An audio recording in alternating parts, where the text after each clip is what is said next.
ದೇವರ ನಾಮಕ್ಕೆ ಸ್ತೋತ್ರ ಆಗಲಿ. ನಾವೆಲ್ಲರೂ ವಚನಕ್ಕೆ ಹೋಗುವ. ಅರೆ ರೆಡಿ?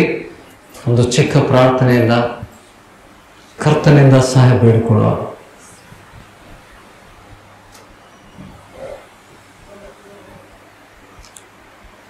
ಭೂಮಿ ಆಕಾಶಗಳ ಒಡೆಯನೆ, ಪರಲೋಕದ ತಂದೆ, ಸರ್ವಜ್ಞಾನಿ, ಸರ್ವಶಕ್ತನು, ಸರ್ವವ್ಯಾಪಿ, ನಮ್ಮ ಬೋಧಕನು ಸ್ವಾಮಿ, ನೀನು ಸಭೆಯನ್ನು ಬೋಧಿಸುವಂಥ ಶ್ರೇಷ್ಠ ವಚನಗಳಿಂದ ಬೋಧಿಸು ಸ್ವಾಮಿ. ಇವತ್ತಿನ ಅನುದಿನದ ಆಹಾರವನ್ನು ನಮಗೆ ದಯಪಾಲಿಸು.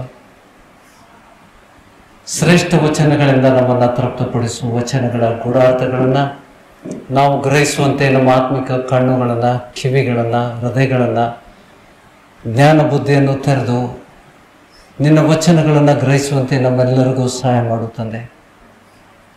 ನಿನ್ನ ಪ್ರಸನ್ನತೆ ನಮ್ಮನ್ನು ಕೊನೆವರೆಗೂ ಆವರಿಸ್ಕೊಳ್ಳಿ ಸ್ವಾಮಿ.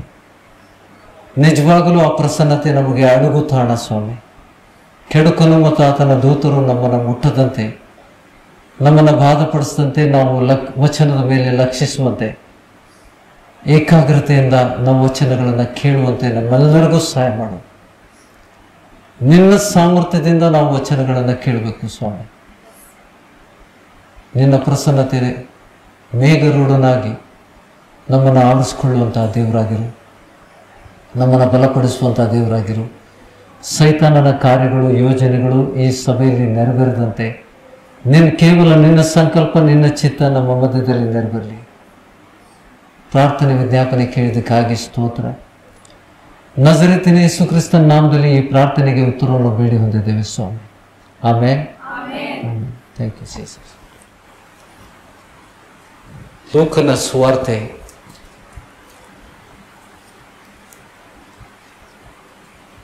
13ನೇ ಅಧ್ಯಾಯ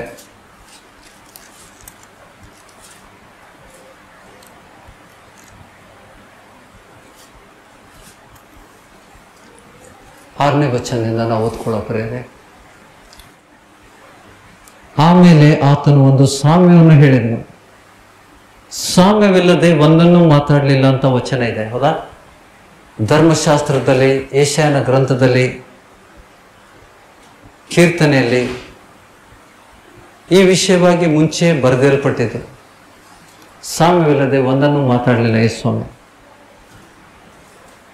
ನಾವು ಆತನ ಶಿಷ್ಯರಾಗುವುದರಿಂದ ಸಾಮ್ಯದ ಅರ್ಥವನ್ನು ತಿಳ್ಕೊಳ್ಳುವಂಥ ವರವನ್ನು ಹೊಂದ್ಕೊಳ್ತೇವೆ. Every believer should ask for that. दृष्टांत में लिखा है वो चीज समझने के लिए हमें पवित्र आत्मा का वर चाहिए. That's the gift of the Holy Spirit to understand the scripture which is written in parables. ಸಾಮ್ಯವಿಲ್ಲದೆ ಒಂದನ್ನು ಮಾತಾಡಲಿಲ್ಲ ಅಂತ ಬಿಟ್ಟು ನಾವು ಮತ್ತಾಯನ ಸುವಾರ್ತೆ 13ನೇ ಅಧ್ಯಾಯ 34ನೇ ವಚನದಲ್ಲಿ ನೋಡ್ತೇವೆ. Without parables he did not speak. ಇದು ನಮ್ಮ ಸುರಕ್ಷತೆಗೋಸ್ಕರ ದೇವರು, ನಮ್ಮ ಸುರಕ್ಷತೆಗೆ, ನಾವು ಮೋಸ ಹೋಗದಂತೆ, ನಾವು ಮೋಸ ಹೋಗದಂತೆ. ದುರ್ಬೋಧಕರು ಬರ್ತಾರೆ ಅಂತ ಯೇಸುವಿಗೆ ಗೊತ್ತಿತ್ತು. ಆ ಸಮಯದಲ್ಲಿ ದುರ್ಬೋಧಕರು ಇದ್ರು. ಯೇಸುವಿನ ಸಮಯದಲ್ಲಿ, ಅಪೊಸ್ತಲರ ಸಮಯದಲ್ಲಿ ಕೂಡ ಇದ್ರು. ಅದಕ್ಕೆ ಅವರು ತಮ್ಮ ಪತ್ರಿಕೆಗಳಲ್ಲಿ ಇದನ್ನ ಪದೇ ಪದೇ ಬರೆದಿದ್ದಾರೆ. ಪೇತ್ರ ಬರೆದಿದ್ದಾನೆ, ಪೌಲ ಬರೆದಿದ್ದಾನೆ, ಯೋಹಾನ ಬರೆದಿದ್ದಾನೆ. ಅವೆಲ್ಲ ವಿಷಯಗಳನ್ನು ನಾವು ನೋಡೋದಾದ್ರೆ ಯಾಕೆ ಅಂತಂದ್ರೆ, ನಮಗೆ ದೇವರಿಂದ ಸಿಗುವಂಥ ವರಗಳು ಶ್ರೇಷ್ಠವಾದದ್ದು. ಆ ವರಗಳು ಇಲ್ಲದೆ ನಾವು ಏನು ಮಾಡ್ಲಿಕ್ಕಾಗೋದಿಲ್ಲ. ಎಷ್ಟೋ ಜನಕ್ಕೆ ದೇವರು ವರ ಕೊಟ್ಟಿದ್ದಾನೆ, ಆದರೆ ಅವರು ಸಭೆಗೆ ಹೋಗ್ತಾ ಇಲ್ಲ. ಆ ವರಗಳನ್ನು ಉಪಯೋಗ ಮಾಡ್ಲಿಕ್ಕೆ ಆಗೋದಿಲ್ಲ. ನಿಮಗೆ ದೇವರು ಯಾಕೆ ಕೊಡ್ತಾನೆ? ವರ ಯಾಕೆ ಕೊಡ್ತಾನೆ? ದೇವರ ವಚನದಲ್ಲಿ ಪ್ರತಿಯೊಬ್ಬನಿಗೆ ಒಂದೊಂದು ವರವನ್ನು ಹಂಚಿಕೊಟ್ಟಿದ್ದಾನೆ. ಆ ವರ ನಿಮಗೆ ಪ್ರಕಟ ಆಗೋದು ಯಾವಾಗ? ಅದು ಕಾರ್ಯರೂಪದಲ್ಲಿ ಬರುವುದು ಯಾವಾಗ? ನೀವು ವರವನ್ನು ಪಡ್ಕೊಂಡು ಮನೆಯಲ್ಲಿ ಕೂತರೆ ಆ ವರ ಇಲ್ಲದೆ ಹೋಗ್ತದೆ ನಿಮಗೆ. ಆಫ್ಟರ್ ಸರ್ಟನ್ ಟೈಮ್ಸ್, ಕೆಲವೊಂದು ಸಮಯದ ನಂತರ ಆ ವರಗಳು ನಿಮ್ಮಲ್ಲಿ ಕಾರ್ಯ ಮಾಡೋದಿಲ್ಲ. ನಾನು ಕೊಟ್ಟಾಗ ನೀನು ಬಳಸಲಿಲ್ಲ, when God has given us the gift, ದೇವರು ನಮ್ಗೆ ಕೊಟ್ಟಂತ ವರವನ್ನು ದೇವರ ರಾಜ್ಯವನ್ನು ಕಟ್ಟೋದಕ್ಕೋಸ್ಕರ ಅದನ್ನು ಉಪಯೋಗ ಮಾಡಲಿಕ್ಕೆ ದೇವರು ಕೊಟ್ಟಿದ್ದಾನೆ. ಹೌದಾ? Can you understand? ಯಾಕೆಂದ್ರೆ ನಾವು ವಚನದ ಮೂಲಕ ಹೋಗುವ. ಸ್ವಾಮಿ ಬರೋಕ್ಕಿಂತ ಮುಂಚೆ ಯೋಹಾನ ಬಂದ, ಆತನ ಮಾರ್ಗವನ್ನು ಸರಿಪಡಿಸುವುದಕ್ಕೋಸ್ಕರ ಬಂದ. ಲೂಕನ ಸುವಾರ್ತೆ 13ನೇ ಅಧ್ಯಾಯ 6ನೇ ವಚನ. ಆಮೇಲೆ ಆತನು ಒಂದು ಸಾಮ್ಯವನ್ನು ಹೇಳಿದನು, ಅದೇನೆಂದರೆ ಒಬ್ಬನೊಬ್ಬನು ತನ್ನ ದ್ರಾಕ್ಷಿಯ ತೋಟದಲ್ಲಿ ಒಂದು ಅಂಜೂರದ ಗಿಡವನ್ನು ನಡೆಸಿದ್ದನು. ತರುವಾಯ ಅವನು ಅದರಲ್ಲಿ ಹಣ್ಣುಗಳನ್ನು ಹುಡುಕುತ್ತಾ ಬಂದನು. ಯಜಮಾನ, ಆ ತೋಟದ ಯಜಮಾನ ಅದರಲ್ಲಿ ಹಣ್ಣುಗಳನ್ನು ಹುಡುಕುತ್ತಾ ಬಂದನು, ಸಿಕ್ಕಲಿಲ್ಲ, ಒಂದು ಹಣ್ಣು ಸಿಗಲಿಲ್ಲ ಅವನಿಗೆ.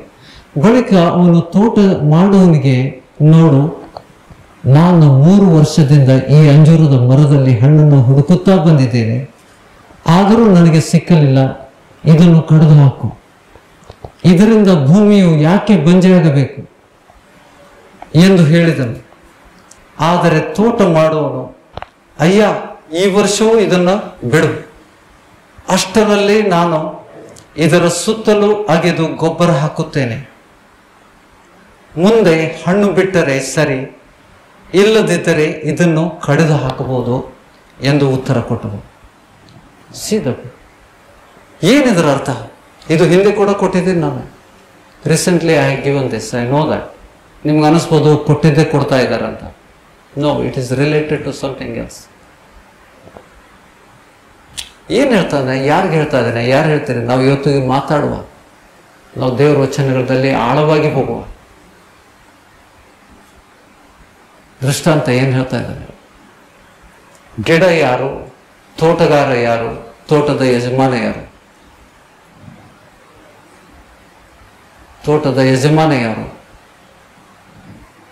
ತೋಟ ಮಾಡುವವನು ಯಾರು? ತೋಟಗಾರ. ತೋಟಗಾರ ಬೇಡ್ಕೋತಾ ಇದ್ದಾನೆ, ಯಜಮಾನಿಗೆ ಹೇಳ್ತಾ ಇದ್ದಾನೆ, ಇನ್ನೊಂದು ವರ್ಷ ಕೊಡು, ನನಗೆ ಗೊಬ್ಬರ ಹಾಕ್ತೇನೆ, ನೀರು ಹಾಕ್ತೇನೆ, ಏನು ಮಾಡೋದೆಲ್ಲ ಮಾಡ್ತೇನೆ, ಮತ್ತು ಹಣ್ಣು ಬಿಡಲೇ ಇದ್ದರೆ ಆವಾಗ ನೀನು ಕಡಿ. ಆತನ ಕೃಪೆಯನ್ನು ಕೇಳ್ತಾ ಇದ್ದಾನೆ. 1 ವರ್ಷದ ಕೃಪೆ ಬೇಕು, ಗ್ರಹಿಸ್ತಾ ಇದ್ದೀರಾ? 1 ವರ್ಷದ ಕೃಪೆ ಕೇಳಿದ್ದಾನೆ, ನಾನೆಲ್ಲ ಮಾಡ್ತೇನೆ, ಮತ್ತು ಫಲ ಬೀಳಲಿಲ್ಲಂದ್ರೆ ಅದನ್ನು ಕಡ್ದಾಕ್ತಂತ. ನೋಡಿ, ಗಿಡಗಳ ಬಗ್ಗೆ ಸ್ವಾಮಿ ಸಾಮ್ಯದಲ್ಲಿ ಎಷ್ಟೋ ಕಡೆ ನೋಡಿದ್ದಾನೆ. ನಮಗೆ ಎಚ್ಚರಿಕೆ ಮಾತಲ್ಲಿ ಕೂಡ ಆತನು ಬರೆದಿದ್ದಾನೆ. ಮತ್ತಾಯನ ಸುವಾರ್ತೆ 15ನೇ ಅಧ್ಯಾಯದಲ್ಲಿ ನಾವು ನೋಡುವ 15 ಮೊದಲನೇ ವಚನದಿಂದ ನಾವು ಓದುವ. ನಾವು ನೋಡ್ತೇವೆ, ಫರಿಸಾಯರು, ಶಾಸ್ತ್ರಿಗಳು, ಮಹಾಯಾಜಕರು ಯೇಸುವನ್ನ ಯಾವಾಗಲೂ ಎದುರಿಸುವರಾಗಿದ್ದರು. ಆತನ ತಪ್ಪುಗಳನ್ನು ಹುಡುಕ್ಲಿಕ್ಕೆ ಪ್ರಯತ್ನ ಮಾಡ್ತಾ ಇದ್ರು. ಸ್ವಾಮಿಗೆ ಎಲ್ಲಿ ಸಿಕ್ಕಾಕಿಸ್ಬೇಕು, ಎಲ್ಲಿ ತಪ್ಪಲ್ಲಿ ಸಿಗ್ತಾರೆ, ಇದನ್ನು ಪ್ರಯತ್ನ ಮಾಡ್ತಾ ಇದ್ರು.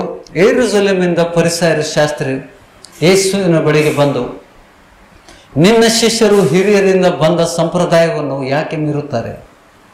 ಅವರು ಕೈ ತೊಳ್ಕೊಳ್ಳದೆ ಆಹಾರ ತೆಗೆದುಕೊಳ್ಳುತ್ತಾರಲ್ಲ ಎಂದು ಕೇಳಿದ್ದಕ್ಕೆ ಯೇಸು ಸ್ವಾಮಿ ಅವರಿಗೆ ಉತ್ತರ ಕೊಟ್ಟಿದ್ದೇನೆಂದ್ರೆ, ಯಾರಿಗೆ? ಫರಿಸಾಯರು ಮತ್ತು ಶಾಸ್ತ್ರಿಗಳು. ಶಾಸ್ತ್ರಿಗಳು ಅಂದರೆ ಬೋಧಕರು, धर्मशास्त्र बोधिसोರು. धर्मशास्त्र को परमेश्वर की आज्ञा को बोधना करने वाले पुराने करार के लोग थे, फरीसी लोग थे, शास्त्री लोग थे. प्रभु से प्रश्न कर रहे, तेरे शिष्य क्यों बिना हाथ धोए खाना खाते हैं? प्रभु ने उसको उत्तर दिया 3रा वचन में, ನೀವು ಸಹ ನಿಮ್ಮ ಸಂಪ್ರದಾಯದ ನಿಮಿತ್ತ ಅವರ ಆಜ್ಞೆಗಳನ್ನು ಯಾಕೆ ಮೀರುತ್ತೀರಿ? ದೇವರ ಆಜ್ಞೆಗಳನ್ನು ಯಾಕೆ ಮೀರುತ್ತೀರಿ? तुम तुम्हारे संप्रदाय के द्वारा परमेश्वर की आज्ञा का उल्लंघन करते हैं. ನಿಮ್ಮ ಸಂಪ್ರದಾಯದ ಮೂಲಕ ನಿಮಿತ್ತ ದೇವರ ಆಜ್ಞೆಯನ್ನು ಯಾಕೆ ಮೀರುತ್ತೀರಿ? ಹೇಗೆ ಮೀರುತ್ತೀರಿ ಅಂತ ಉದಾಹರಣೆ ಕೊಡ್ತಾ ಇದ್ದಾರೆ. ಮೋಶೆ ಧರ್ಮಶಾಸ್ತ್ರದಲ್ಲಿ ಏನು ಹೇಳಿದೆ? ತಂದೆ ತಾಯಿಗಳನ್ನು ಸನ್ಮಾನಿಸಬೇಕೆಂತಲೂ ತಂದೆಯನ್ನಾಗಲಿ ತಾಯಿಯನ್ನಾಗಲಿ ದೂಷಿಸುವವನಿಗೆ ಮರಣದಂಡನೆ ಆಗಬೇಕೆಂತಲೂ ಮೋಶೆ ಮೂಲಕ ದೇವರು ಹೇಳಿದ. ಕೊಂದು ಬಿಡ್ತಿದ್ರು. 2 ಅಥವಾ 3 ಸಾಕ್ಷಿ ಸಿಕ್ಕರೆ ತಂದೆ ತಾಯಿಗಳಿಗೆ ಅವಮಾನ ಪಡಿಸಿದವರಿಗೆ ಕಲ್ಲಿಸಿದು ಕೊಲ್ತಾ ಇದ್ರು. ಹಳೆ ಒಡಂಬಡಿಕೆ ಅಷ್ಟು ಕಷ್ಟಕರವಾಗಿತ್ತು. ನಮ್ಮಲ್ಲಿ ಎಷ್ಟೋ ಜನ ಸತ್ತು ಹೋಗ್ಬಿಡ್ತಿದ್ರು. ನಾವು ಹಳೆ ಒಡಂಬಡಿಕೆಯಲ್ಲಿ ಇದ್ದಿದ್ರೆ ಎಷ್ಟೋ ಜನ ನಾವು ಕಲ್ಲು ಹೊಡೆದು ಕಲ್ಲೆಸೆದು ನಮ್ಮನ್ನು ಕೊಲ್ತಾ ಇದ್ರು. ಅಷ್ಟು ಕಠಿಣವಾದದ್ದು.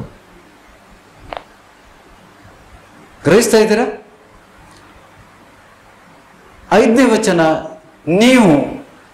ನೀವೇನು ಹೇಳ್ತೀರಿ? ಯೇಸು ಹೇಳ್ತಾನೆ ಪರಿಸರಿಗೆ, ಶಾಸ್ತ್ರಿಗಳಿಗೆ ಹೇಳ್ತಾ ಇದ್ದಾನೆ, ನೀವು ಯಾವನಾದರೂ ತಂದೆ ತಾಯಿಯನ್ನ ನೋಡಿ ನಾನು ನಿನ್ನ ಸಂರಕ್ಷಣೆಗೆ ಕೊಡತಕ್ಕದ್ದನ್ನು ದೇವರಿಗಾಗಿ ಇಟ್ಟಿದ್ದೇನೆ ಎಂದು ಹೇಳುವುದಾದರೆ, ಅಂದ್ರೆ ದೇವರಿಗೆ ಇಟ್ಟಂತ ಕಾಣಿಕೆ ಮುಖ್ಯವಾದದ್ದು. ತಂದೆ ತಾಯಿಯನ್ನ ಸನ್ಮಾನಿಸುವುದಕ್ಕಿಂತ ಅವರ ಸಂರಕ್ಷಣೆಗೆ ಬೇಕಾದ ಹಣವನ್ನು ಕೊಡುವುದನ್ನ ಬಿಟ್ಟು ಕಾಣಿಕೆ ಕೊಟ್ಟರು ಸಾಕು, ನಿನ್ನ ತಂದೆ ತಾಯಿಯನ್ನ ಸನ್ಮಾನಿಸೋದು ಅವಶ್ಯಕತೆ ಇಲ್ಲ ಅಂತ ಬೋಧಿಸ್ತೀರಿ. ಸನ್ಮಾನಿಸುವುದಂದ್ರೇನು? ತಂದೆ ತಾಯಿಗಳನ್ನ ಸನ್ಮಾನಿಸುವುದಂದ್ರೇನು? ಯೇಸು ಸ್ವಾಮಿಯ ಪ್ರಕಾರ ಅವರ ಸಂರಕ್ಷಣೆಗೆ ಬೇಕಾದ ಹಣ ಸಹಾಯವನ್ನು ಒದಗಿಸುವುದು. ಕಲಿತಾ ಇದ್ದೀರಾ?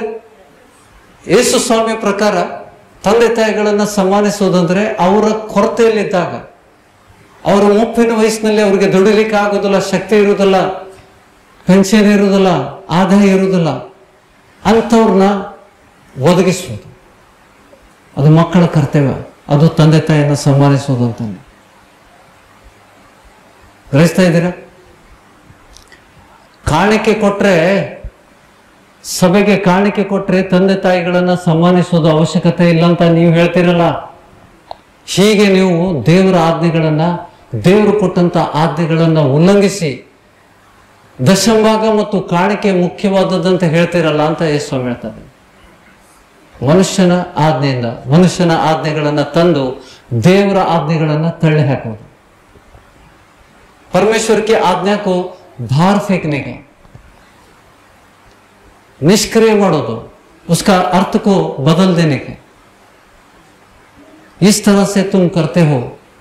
ಪರಿಶುದ್ಧ से ಯೇಸು ಸ್ವಾಮಿ ಭಯ ಇಲ್ಲದೆ ಮಾತಾಡ್ತಾ ಇದ್ದಾನೆ, ನೇರವಾಗಿ ಮಾತಾಡ್ತಾ ಇದ್ದಾನೆ. उसने सीधा कहा. ಆಗೇನಾಯ್ತು ನೋಡಿ, 6ನೇ ವಚನ, ಅವನಿಗೆ ತನ್ನ ತಂದೆ ತಾಯಿಗಳನ್ನ ಸನ್ಮಾನಿಸಬೇಕಾಗುವುದಿಲ್ಲ ಅನ್ನುತ್ತೀರಿ ಹೇಗೆ? ಹೀಗೆ ನಿಮ್ಮ ಸಂಪ್ರದಾಯದ ನಿಮಿತ್ತ ದೇವರ ವಾಕ್ಯವನ್ನು ನಿರರ್ಥಕ ಮಾಡ್ತೀರಿ. We have to be very careful. ದೇವರ ಆಜ್ಞೆಗಳನ್ನ ಮತ್ತೆ ನಾವು ಬೋಧಕರ ಬಾಯಿಂದ ಇದು ನಡೀತೈತಿ, ನಾವು ಎಲ್ಲ ಹೋಗೋದು ಯಾರು ಕೇಳ್ತೀರಿ? ನೀವು ಸೇವಕರು ಕೇಳ್ತೀರಿ. ಸೇವಕರೇ ಇದನ್ನ ಕೊಡದೆ ಇದ್ರೆ ನಡೀತೈತೇನೋ? ನಾವು ಬೋಧಕರಿಗೆ ಕೇಳೋದಕ್ಕಿಂತ ದೇವರಿಗೆ ಕೇಳೋದು ಒಳ್ಳೇದಲ್ಲ. ದೇವರ ಆಜ್ಞೆ ಏನಂತ ತಿಳ್ಕೋಬೇಕು ನಾವು. ಇಲ್ಲಾಂದ್ರೆ ನಾವು ದುರ್ಬೋಧಕರ ಮೇಲೆ ಅವಲಂಬಿಸಿದರೆ ನಾವು ಮೋಸ ಹೋಗ್ತೇವೆ. ಹೌದಾ? ಮುಂದೆ ನೋಡಿ, ಕಪಟಿಗಳೇ, 7ನೇ ವಚನ, ಈ ಸ್ವಾಮಿ ನೇರವಾಗಿ ಮಾತಾಡ್ತಾ ಇದ್ದಾನೆ ಅವ್ರಿಗೆ. ಏನಂತ ಹೇಳಿದ? ಕಪಟಿಗಳೇ, ನಿಮ್ಮ ವಿಷಯದಲ್ಲಿ ಯೆಶಾಯನು ವಿಹಿತವಾಗಿ ಪ್ರವಾದಿಸಿದ್ದಾನೆ. ಮೊದಲನೇ ವಿಹಿತ ಅಂತಂದ್ರೆ ನಿರ್ಭಯವಾಗಿ, ಭಯವಿಲ್ಲದೆ, उगड़ बिना डर का. प्रवादी यशाया ने पहले ही कहा है तुम्हारे बारे में. क्या कहा है देखो, ಈ ಜನರು ಮಾತಿನಿಂದ ನನ್ನನ್ನು ಸನ್ಮಾನಿಸ್ತಾರೆ, ಸ್ವಾಮಿ ಸ್ವಾಮಿ ಅನ್ನೋರು ಪರಲೋಕ ರಾಜ್ಯ ಸೇರೋದಿಲ್ಲ ಅಂತ. ಇವರು ಮಾತಿನಿಂದ ನನ್ನನ್ನು ಸನ್ಮಾನಿಸ್ತಾರೆ, ಆದರೆ ಅವರ ಮನಸ್ಸು ನನಗೆ ದೂರಾಗಿದೆ. Their heart is far away from me. ಮನಸ್ಸು ಅಂದ್ರೆ ಏನು? ಹೃದಯ. ಅವರ ಹೃದಯ ನನ್ನಿಂದ ದೂರವಾಗಿದೆ. ಮನುಷ್ಯರು ಕಲ್ಪಿಸಿದ ಕಟ್ಟಳೆಗಳನ್ನೇ ಅವರು ಬೋಧಿಸುವುದರಿಂದ ನನಗೆ ಭಕ್ತಿ ತೋರಿಸೋದು ವ್ಯರ್ಥ. ನಾವು ತಿಳ್ಕೋಬಾರ್ದು, ನಾವು ಸಭೆಗೆ ಬಂದು ಆರಾಧನೆ ಮಾಡಿ ಚೆನ್ನಾಗಿ ಹಾಡಿ, ಆರಾಧನೆ ಚೆನ್ನಾಗಿತ್ತು, ಪವಿತ್ರಾತ್ಮನು ಇಳಿದು ಬಂದಿದ್ದ, ಮುಟ್ಟಿದ, ಇಷ್ಟಕ್ಕೆ ನಾನು ಸಮಾಧಾನ ಪಡಬಾರ್ದು. This is only the token. ಇದರಿಂದ ನಾವು ಪರಲೋಕ ಸೇರುವುದಿಲ್ಲ. ದೇವರ ಆಜ್ಞೆಗಳನ್ನು ಕೈಕೊಂಡು ನಡಿಬೇಕು. ನಮ್ಮ ಹೃದಯ ದೇವರ ವಾಕ್ಯಕ್ಕೆ ಹತ್ತಿರ ಆಗಬೇಕು. Can you understand? ಇಲ್ಲ ಅಂದರೆ ನಾವು ಈಸಿಯಾಗಿ ಮೋಸ ಹೋಗ್ತೇವೆ. ನಾವು ತಿಳ್ಕೊತೇವೆ ನಾವು ಭಾಳ ಬುದ್ಧಿವಂತರು, ನಾವು ಬಹಳ ಜನ ಇದ್ದೇವೆ. ಅದನ್ನು ನಿಮಗೆ ಬುದ್ಧಿವಂತರಾಗಿ ಮಾಡೋದಿಲ್ಲ. ದೇವರ ವಾಕ್ಯ ನಿನ್ನ ಹೃದಯದಲ್ಲಿ ನೆಲೆಗೊಂಡ್ರೆ, ಅಂದರೆ ನೀನು ಅದನ್ನು ಕೈಕೊಂಡು ನಡೆದಾಗ ಅದು ಆ ವಚನ ನಿಮ್ಮಲ್ಲಿ ನೆಲೆಗೊಳ್ತದೆ. ಹೌದಾ? ಸ್ವಾಮಿ ಹೇಳಿದಾನೆ, ಪ್ರಾಣ ಕೊಡೋಷ್ಟು ಪ್ರೀತಿ ಮಾಡುವ ಹಂಗಿನಲ್ಲಿದ್ದೇವೆ ಅಂತ ಹೇಳಿದ್ದಾನೆ. ನಾವು ಸಭೆಯಲ್ಲಿದ್ದಂಥ ಒಬ್ಬ ಸಹೋದರ ಸಹೋದರಿ, ಒಂದು ಕುಟುಂಬ ಕಷ್ಟದಲ್ಲಿದ್ದಂಥ ಕುಟುಂಬಕ್ಕೆ ನಾವು ಸಹಾಯ ಮಾಡದೇ ಇದ್ರೆ ನಮ್ಮ ಪ್ರೀತಿ ವ್ಯರ್ಥ, ನಮ್ಮ ನಂಬಿಕೆನೇ ವ್ಯರ್ಥ. ಗ್ರಹಿಸ್ತಾ ಇದ್ದೀರಾ? ಇದು ನಿರ್ಲಕ್ಷ್ಯ ಮಾಡಬೇಡ್ರಿ. ಇವತ್ತಿನ ವಚನಗಳನ್ನ ಗಟ್ಟಿ ಹಿಡ್ಕೊಳ್ರಿ. ನೀವು ಇಲ್ಲಿಂದ ಹೋಗೋದ್ರಿಂದ ನೋಡಿ, ನಾವು ಹೋದ ವಾರ ತೋರಿಸಿದ್ದೇನೆ, ದೇವರ ವಚನಗಳನ್ನು ಕೇಳುವಾಗ ನಿಮಗೆ ಬಿಡುಗಡೆ ಆಗ್ತದೆ. ಸಜೀವ ವಾಕ್ಯಗಳು ಕೇಳಬೇಕು. ಸುಮ್ಮನೆ ನಾನು ಓದಿ ಹೋಗ್ಬಿಟ್ರೆ ನಿಮ್ಗೇನು ಲಾಭ? ವಾಕ್ಯಗಳಿಗೆ ಜೀವ ಬೇಕು. ಅದನ್ನು ಜೀವ ಕೊಡೋನು ಪವಿತ್ರಾತ್ಮ. ಈ ಸಭೆಯಲ್ಲಿ ಪವಿತ್ರಾತ್ಮ ಇಲ್ಲಾಂದ್ರೆ ನಿಮಗೆ ವಚನಗಳು ಗೊತ್ತಾಗೋದಿಲ್ಲ. ಗ್ರಹಿಸ್ತಾ ಇದ್ದೀರಾ? ಮನುಷ್ಯನು ಕಲ್ಪಿಸಿದ ಕಟ್ಟಡಗಳನ್ನೇ ಅವರು ಬೋಧಿಸುವುದರಿಂದ ಯೆಶಾಯನು ನುಡಿದಿದ್ದಾನೆ, ಸುಳ್ಳು ಬೋಧಕರು ಬರೋಕ್ಕಿಂತ ಮುಂಚೆ ಸುಳ್ಳು ಬೋಧಕರು ಏನು ಬೋಧಿಸ್ತಾರಂತ ಯೇಸುಸ್ವಾಮಿ ನುಡಿಯುವಂಥ ಸಮಯದಲ್ಲಿ 700 ವರ್ಷಗಳ ಹಿಂದೆ ಯೆಶಾಯ ಬರೆದಿಟ್ಟಿದ್ದಾನೆ. ಕಿತ್ನ ಸಾಲ್ ಯೆಶಾಯ ಎಷ್ಟು ಸಮಯ ಹಿಂದೆ ಇದ್ದ? At least about 700 years. ಯೇಸುಸ್ವಾಮಿ ಹೇಳ್ತಾ ಇದ್ದಾನೆ, ಯೆಶಾಯನು ನಿಮ್ಮ ವಿಷಯದಲ್ಲಿ ವಿಹಿತವಾಗಿ ಪ್ರವಾದಿಸಿದ್ದಾನೆ. ಎಷ್ಟು ವರ್ಷಗಳ ಹಿಂದೆ?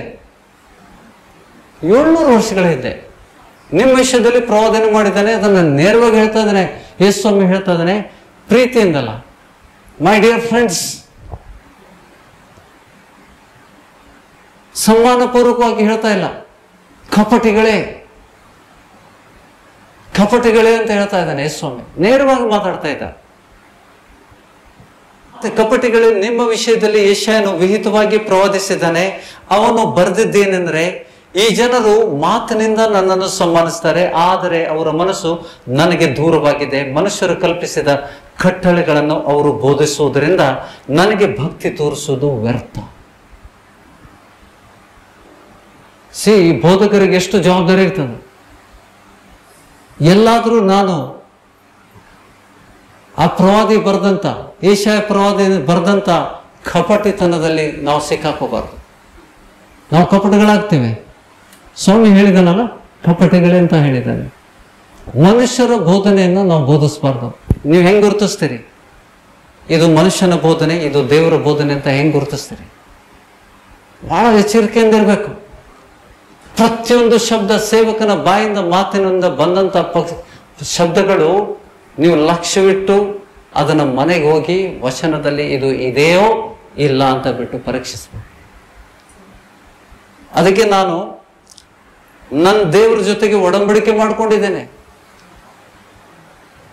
ದೇವರ ವಾಕ್ಯ ಇಲ್ಲದೆ ನಾನು ವಚನಗಳನ್ನು ಕೊಡೋದೇ ಇಲ್ಲ. There are so many preachers in this world. YouTube ಅಲ್ಲಿ ನಿಮಗೆ 1000 ಜನ ಸಿಗ್ತಾರೆ.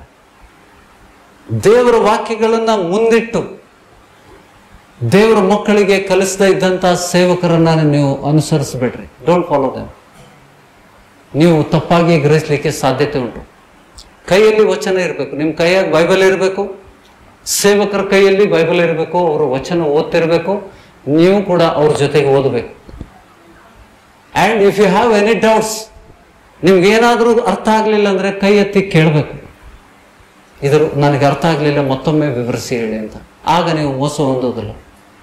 ಆಮೇಲೆ ಇಲ್ಲಿ ಸಭೆಗೆ ಬಂದ್ಬಿಟ್ಟು ಮನೆಗೆ ಹೋದ್ಮೇಲೆ ಮುಂದಿನ ವಾರ ಬೈಬಲ್ ತೆಗೆಯೋರಾಗಿರ್ಬಾರ್ದು.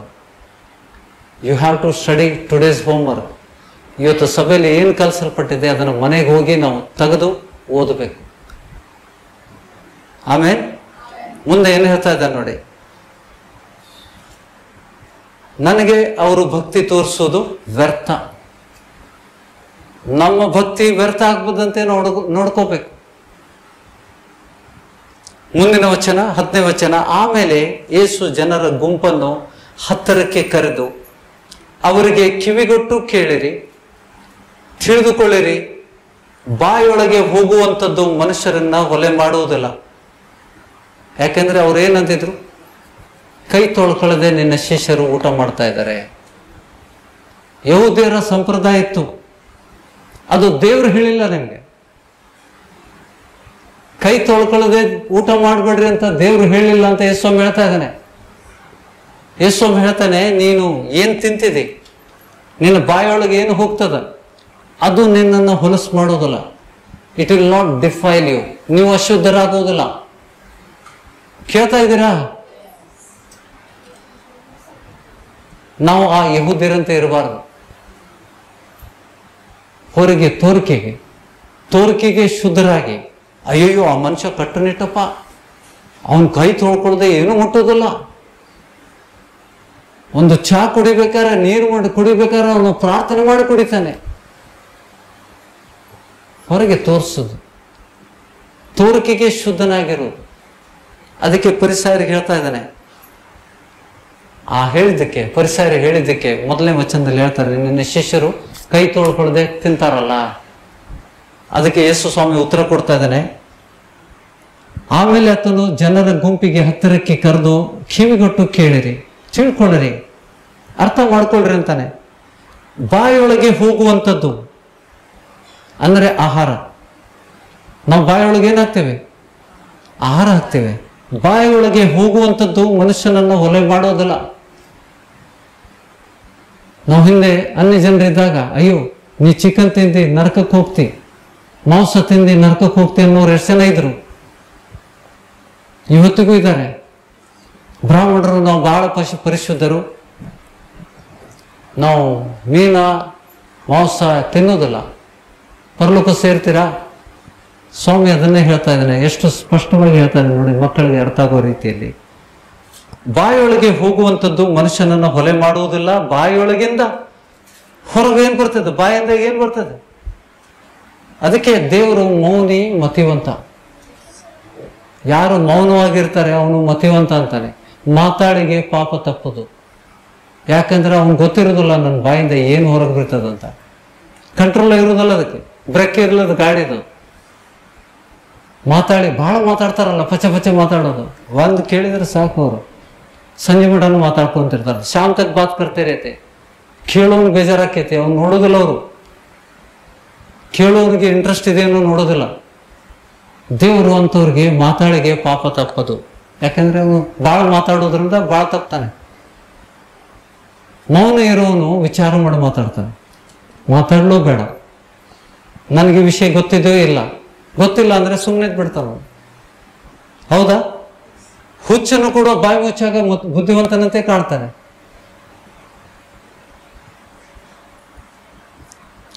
ಬಾಯಿಯೊಳಗಿಂದ ಹೊರಡುವಂಥದ್ದೇ ಮನುಷ್ಯನನ್ನ ಹೊಲೆ ಮಾಡುವುದು ಎಂದು ಹೇಳಿದೆನು. ಆದರೂ ಶಿಷ್ಯರಿಗೆ ಅರ್ಥ ಆಗ್ಲಿಲ್ಲ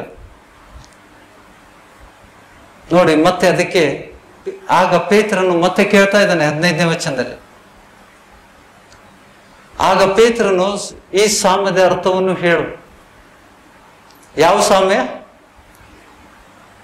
ಬಾಯೊಳಗೆ ಹೋಗುವಂಥದ್ದು ಮನುಷ್ಯನನ್ನು ಹೊಲೆ ಮಾಡುವುದಿಲ್ಲ, ಬಾಯೊಳಗಿಂದ ಹೊರಡುವಂಥದ್ದೇ ಮನುಷ್ಯನನ್ನು ಹೊಲೆ ಮಾಡುವುದು ಎಂದು ಹೇಳಿದನಲ್ಲ. ಈ ಸಾಮ್ಯದ ಅರ್ಥ ಹೇಳಂತ ಪೇತ್ರ ಕೇಳ್ತಾ ಇದ್ದಾನೆ 15ನೇ ವಚನದಲ್ಲಿ. पतरस पूछ रहा है उसको 15 वचन में ये साम्य क्या, 10वां और 11 वचन में जो प्रभु ने उच्चार किया था, जो तुम्हारे मुंह के अंदर जाता है वो तुम्हें अशुद्ध नहीं बनाता. अंदर से आता ना, तुम्हारा हृदय से, तुम्हारे जबान से बाहर आती है गालियां. ನೋಡಿ 15ನೇ ವಚನದಲ್ಲಿ, ಆಗ ಪೇತ್ರನು ಈ ಸಾಮ್ಯದ ಅರ್ಥವನ್ನು ನಮ್ಗೆ ಹೇಳೋನಲ್ಲೋ, ಆತನು ನಿನಗೂ ಇನ್ನೂ ಬುದ್ಧಿ ಇಲ್ಲವೇ?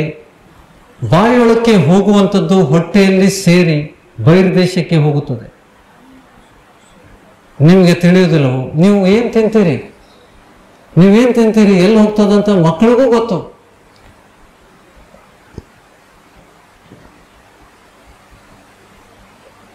ಹೇಗೆ सभी लोग जाते हैं ना, खाना खाने के बाद हम कहाँ जाते हैं? ಬಹಿರ್ದೇಶಕ್ಕೆ ಹೋಗ್ತೇವೆ. ಮಕ್ಕಳಿಗೂ ಗೊತ್ತು, ನಾವು ಇವತ್ತಿದ್ದು ತಿಂದಿದ್ವಿ, ಪಾಲಕ್ ತಿಂದಿದ್ವಿ, ಹಸರು ಬಂತು, ಬೀಟ್ರೂಟ್ ತಿಂದಿದ್ವಿ, ಕೆಂಪು ಬಂತು, लाल भाजी खाए थे, लाल आ गया. प्रभु यही कह रहा है सिंपल भाषा में, ನೀನು ತಿಂದಿದ್ದು ಬಹಿರ್ದೇಶಕ್ಕೆ ಹೋಗ್ತದಂತ ನಿಂಗೆ ಗೊತ್ತಿಲ್ಲೇನೋ? ನೀವು ಯಾವ ಬಣ್ಣದ ತಿಂತೀವಿ ಅದೇ ಬಣ್ಣದ ಹೊರಗೆ ಬೀಳ್ತದ ಅನ್ನೋದು ಗೊತ್ತಿಲ್ವಾ? ಬಹಿರ್ದೇಶ ಅಂದ್ರೇನು? ಹಿಂದಿ में पढ़िएगा 16 और 17. क्या तुम भी अब तक समझना हो? हाँ, समझदार नहीं बन गए अभी भी. क्या तुम नहीं समझते कि जो कुछ मुंह में जाता हाँ, वह पेट में पड़ता है और सोच से निकल जाता है? कहाँ से? शौचालय. He has used the word संडास. ये वचन में प्रभु ने इस्तेमाल किया. मराठी है अगर? तो म्हणाला, हा. तुम्ही देखील आज्ञेने आहात काय? जे काही तोंडात जाते ते पोटात उतरते आणि बाहेर शौचकृपा ಶೌಚಾಲಯದಲ್ಲಿ ಹೋಗ್ತದೆ. टाकण्यात येते. ದಿಸ್ ಇಸ್ हे तुम्हाला ಎಷ್ಟು ಚೆನ್ನಾಗಿ ಹೇಳ್ತಾರೆ ನೋಡಿ. ಇವತ್ತಿಗೂ ಜನ ಮೊಂಡರಾಗಿದ್ದಾರೆ. ನೀನೇನ್ ತಿಂತಿದ್ಯಾ ಅದು ಹೊರಗೆ ಹೋಗ್ತದಂತ ಗೊತ್ತಿಲ್ಲ. ನೀನು ಏನ್ ತಿಂತಿ ಅದರ ಮೇಲೆ ಶುದ್ಧ ಆಗೋದಿಲ್ಲ. ನೀನು ಏನು ತಿಂದ್ರೂ ಕೂಡ ಅಶುದ್ಧ ಆಗೋದಿಲ್ಲ. ಅಶುದ್ಧ ಆಗೋದು ಹೇಗೆ? ಅಟ್ರವಚನ. ಆದರೆ ಬಾಯೊಳಗಿಂದ ಹೊರಡುವಂಥದ್ದು ಮನಸ್ಸಿನೊಳಗಿಂದ ಬರ್ತದೆ. ಎಲ್ಲಿಂದ ಬರ್ತದೆ? ಬಾಯಿಂದ ಎಲ್ಲಿಂದ ಬರ್ತದೆ? ಬಾಯೊಳಗಿಂದ ಬರೋಕ್ಕಿಂತ ಮುಂಚೆ ಶಬ್ದಗಳು ಎಲ್ಲಿಂದ ಬರ್ತಾವು? ನಿನ್ನ ಮನಸ್ಸಿನಲ್ಲಿ ಇದ್ದದ್ದೇ ನಿನ್ನ ಬಾಯಿಂದ ಹೊರಗೆ ಬರ್ತದೆ ಅಂತ ಸ್ವಾಮಿ ಹೇಳ್ತಾನೆ. What is there in your heart that comes out of your mouth. ನಾವು ಜಗಳ ಮಾಡ್ತೇವೆ, ಕೆಲವೊಮ್ಮೆ ನಾವು ಬಯಲಾಗ್ಬಿಡ್ತೇವೆ. Because we expose our self. ನಮ್ಮ ಮನಸ್ಸಲ್ಲಿ ನಿನ್ನ ಪ್ರತಿ ಏನಿದೆ ಅಂತ ಬಿಟ್ಟು ನಿನ್ನ ಬಾಯಿಂದ ಹೊರಗಡೆ ಬಿದ್ದಂಥ ಶಬ್ದಗಳು ಇವನ್ ಮನಸ್ಸಿನೊಳಗೆ ಏನಿತ್ತು ಅಂತ ಗೊತ್ತಾತ್ ನೋಡು ಅಂತೀರಿಲ್ಲ. ಅವನ ಹೃದಯದಲ್ಲಿ ಏನಿತ್ತು ನನ್ನ ವಿಷಯದಲ್ಲಿ ಅದನ್ನ ಅವ್ರ ಬಾಯಿಂದ ವ್ಯಕ್ತಪಡಿಸಿದಾಗ ಆ ಮನುಷ್ಯನ ಹೃದಯ ಬಯಲಾಗ್ತದೆ. ಗ್ರಹಿಸ್ತಾ ಇದ್ದೀರಾ? ಅದಕ್ಕೆ ಅದನ್ನೇ ಸ್ವಾಮಿ ಹೇಳ್ತಾ ಇದ್ದಾನೆ. ಆದರೆ ಬಾಯೊಳಗಿಂದ ಹೊರಡುವಂಥದ್ದು ಮನಸ್ಸಿನೊಳಗಿಂದ ಬರುತ್ತದೆ. ಇವೇ ಮನುಷ್ಯನನ್ನ ಹೊಲೆ ಮಾಡುವುದು. ಹೇಗೆಂದರೆ ಮನಸ್ಸಿನೊಳಗಿಂದ ಕೆಟ್ಟ ಆಲೋಚನೆಗಳು, ಕೊಲೆ, ಸಿಟ್ಟು ಎಲ್ಲಿಂದ ಬರ್ತದೆ? ಮನಸ್ಸಿನಲ್ಲಿರ್ತದ. ಹಾದರ, ಸುಳಿಗಾರಿಕೆ, ಕಳ್ಳತನ, ಸುಳ್ಳು ಸಾಕ್ಷಿ, ಬೈಗುಳ ಹೊರಟು ಬರುತ್ತವೆ. ಮನುಷ್ಯನನ್ನು ಕೆಡಿಸುವಂಥದ್ದು ಇವೆ. ಆಹಾರ ನಮ್ಮನ್ನು ಕೆಡಿಸುವುದಿಲ್ಲ. ನೀವು ಯಾವುದೇ ಆಹಾರ ತಿನ್ಬಹುದು ಅಂತ ಯೇಸ್ವಾಮಿ ಹೇಳ್ತಾ ಇದ್ದಾನೆ. ಆಹಾರ ನಮ್ಮನ್ನ ಕೆಡಿಸುವುದಿಲ್ಲ. ಇವೆಲ್ಲ ಕೆಟ್ಟ ವಿಚಾರಗಳು ಬಾಯೊಳಗಿಂದ ಹೊರಗೆ ಬರುವುದು. ನಾವು ಬೈತೀವಲ್ಲ, ಬೈತೀವಲ್ಲ, ಹೌದಾ? ನಾವು ಒಬ್ಬ ವ್ಯಕ್ತಿಯ ವಿರುದ್ಧ ಕೆಟ್ಟದಾಗಿ ಮಾತನಾಡಿದಾಗ ಆ ಕೆಟ್ಟ ವಿಚಾರಗಳು ನಮ್ಮ ಬಾಯಿಂದ ಹೊರಗೆ ಬೀಳ್ತಾವ. ಹೌದಲ್ರಿ? It comes out. ನಿನ್ನ ಹೃದಯದೊಳಗೆ ಏನಾಗ್ತದ? ನೀವು ಮಾತಾಡಿದಾಗ ನಿಮ್ಮ ಬಯಲಾಗ್ತೀರಿ. ಅದನ್ನ ಸ್ವಾಮಿ ಹೇಳ್ತಾ ಇದ್ದಾನೆ ಇಲ್ಲಿ. ನಾನು this is not the topic I want to deal with. ಇದು ಇಲ್ಲಿ ಬಂದಾಗ ಯೇಸು ಸ್ವಾಮಿ ಅವ್ರಿಗೆ ಹೇಳಿದ್ದು ಫರಿಸಾಯರ ವಿಷಯದಲ್ಲಿ 12ನೇ ವಚನಕ್ಕೆ ವಿಲ್ ಗೋ ಬ್ಯಾಕ್. ಯೆಶಾಯನು ಈ ದುರ್ಬೋಧಕರ ಬಗ್ಗೆ ಮೊದಲೇ ಬರೆದಿದ್ದಾನೆ, ಪ್ರವಾದಿಸಿದ್ದಾನೆ. ಇವರ ಮನಸ್ಸು ನನ್ನಿಂದ ದೂರವಾಗಿದೆ, ದೇವರಿಂದ ದೂರವಾಗಿದೆ. ಸುಮ್ಮನೆ ಬಾಯಿಂದ ಅವರು ನನ್ನನ್ನು ಮುಖಸ್ತುತಿ ಮಾಡ್ತಾರೆ, ನನ್ನನ್ನು ಹೊಗಳ್ತಾರೆ, ಸ್ವಾಮಿ ಸ್ವಾಮಿ ಅಂತಾರೆ. ಆದರೆ ಇವ್ರ ಮನಸ್ಸು ನನ್ನಿಂದ ದೂರವಾಗಿದೆ. ಇವ್ರ ವಿಷಯದಲ್ಲಿ ಪ್ರವಾದಿ ಬರೆದ್ಬಿಟ್ಟಿದ್ದಾನೆ.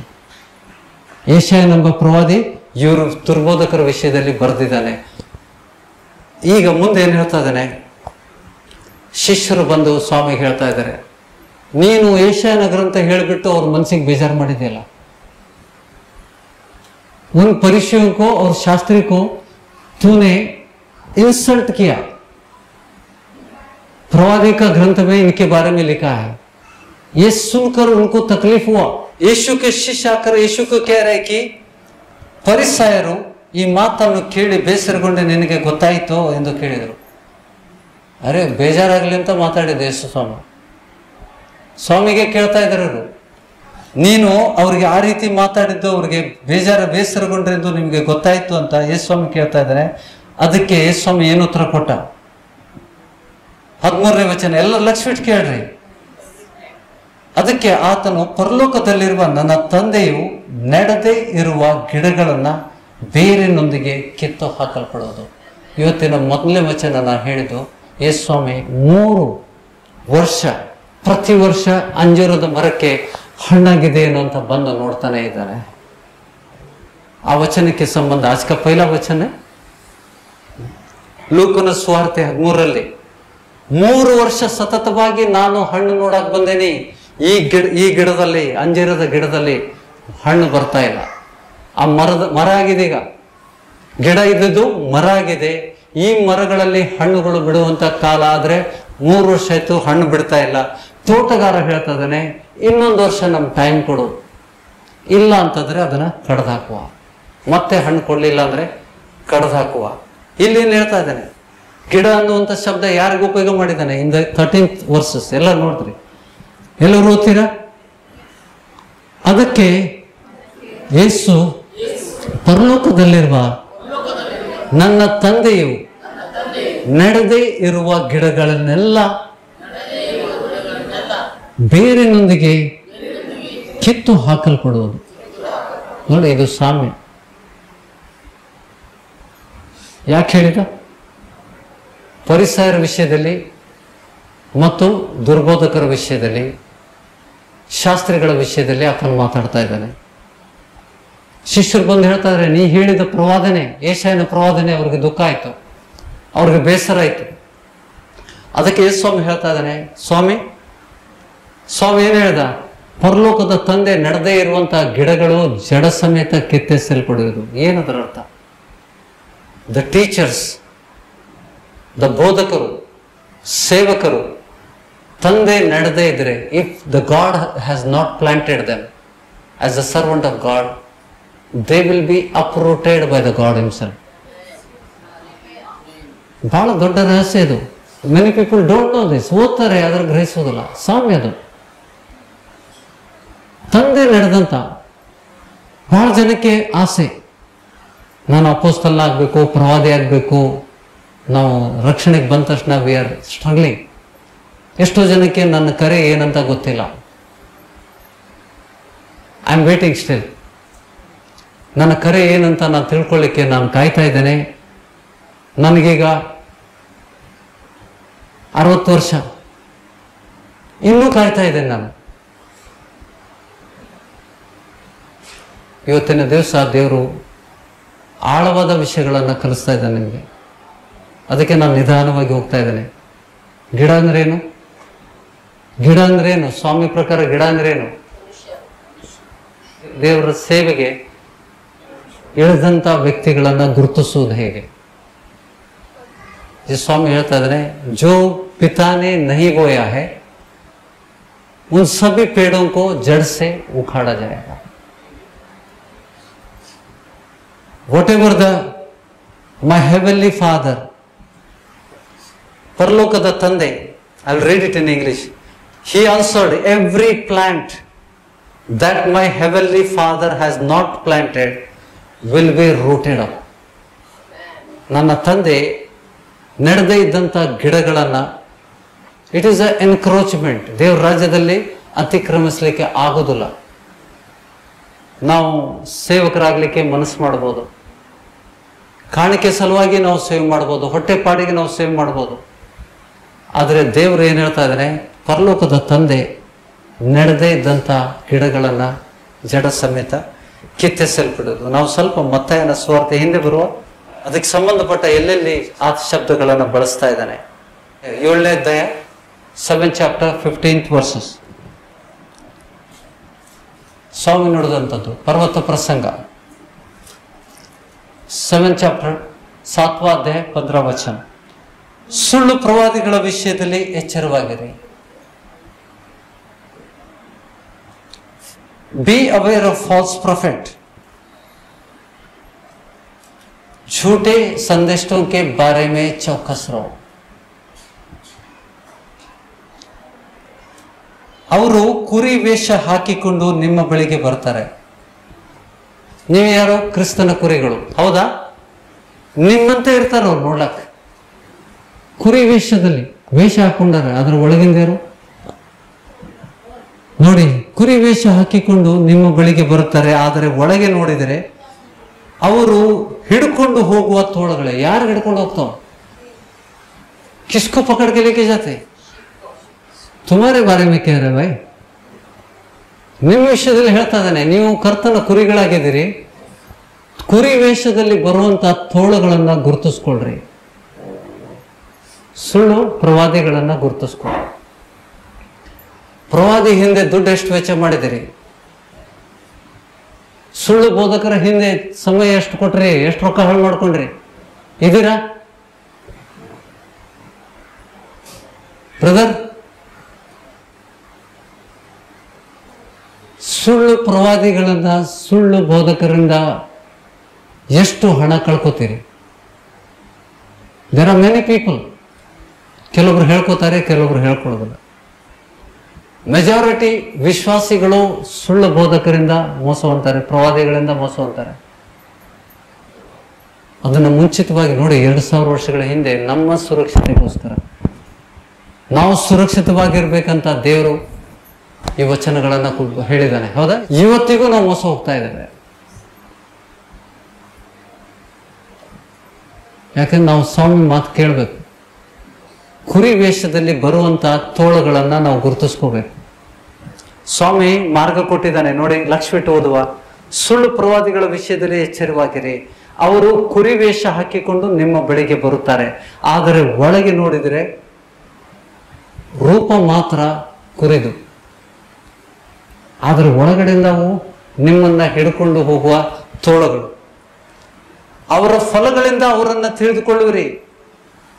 ಮುಂದೆ ಅಷ್ಟಕ್ಕೆ ಮುಗಿಸ್ಲಿಲ್ಲ. ಮುಳ್ಳು ಗಿಡಗಳಲ್ಲಿ ದ್ರಾಕ್ಷಿ ಹಣ್ಣು, ಮದ್ದು ಗುಣಿಕೆಗಳಲ್ಲಿ ಅಂಜೂರದವನ್ನು ಕೊಯ್ಯೋದುಂಟ.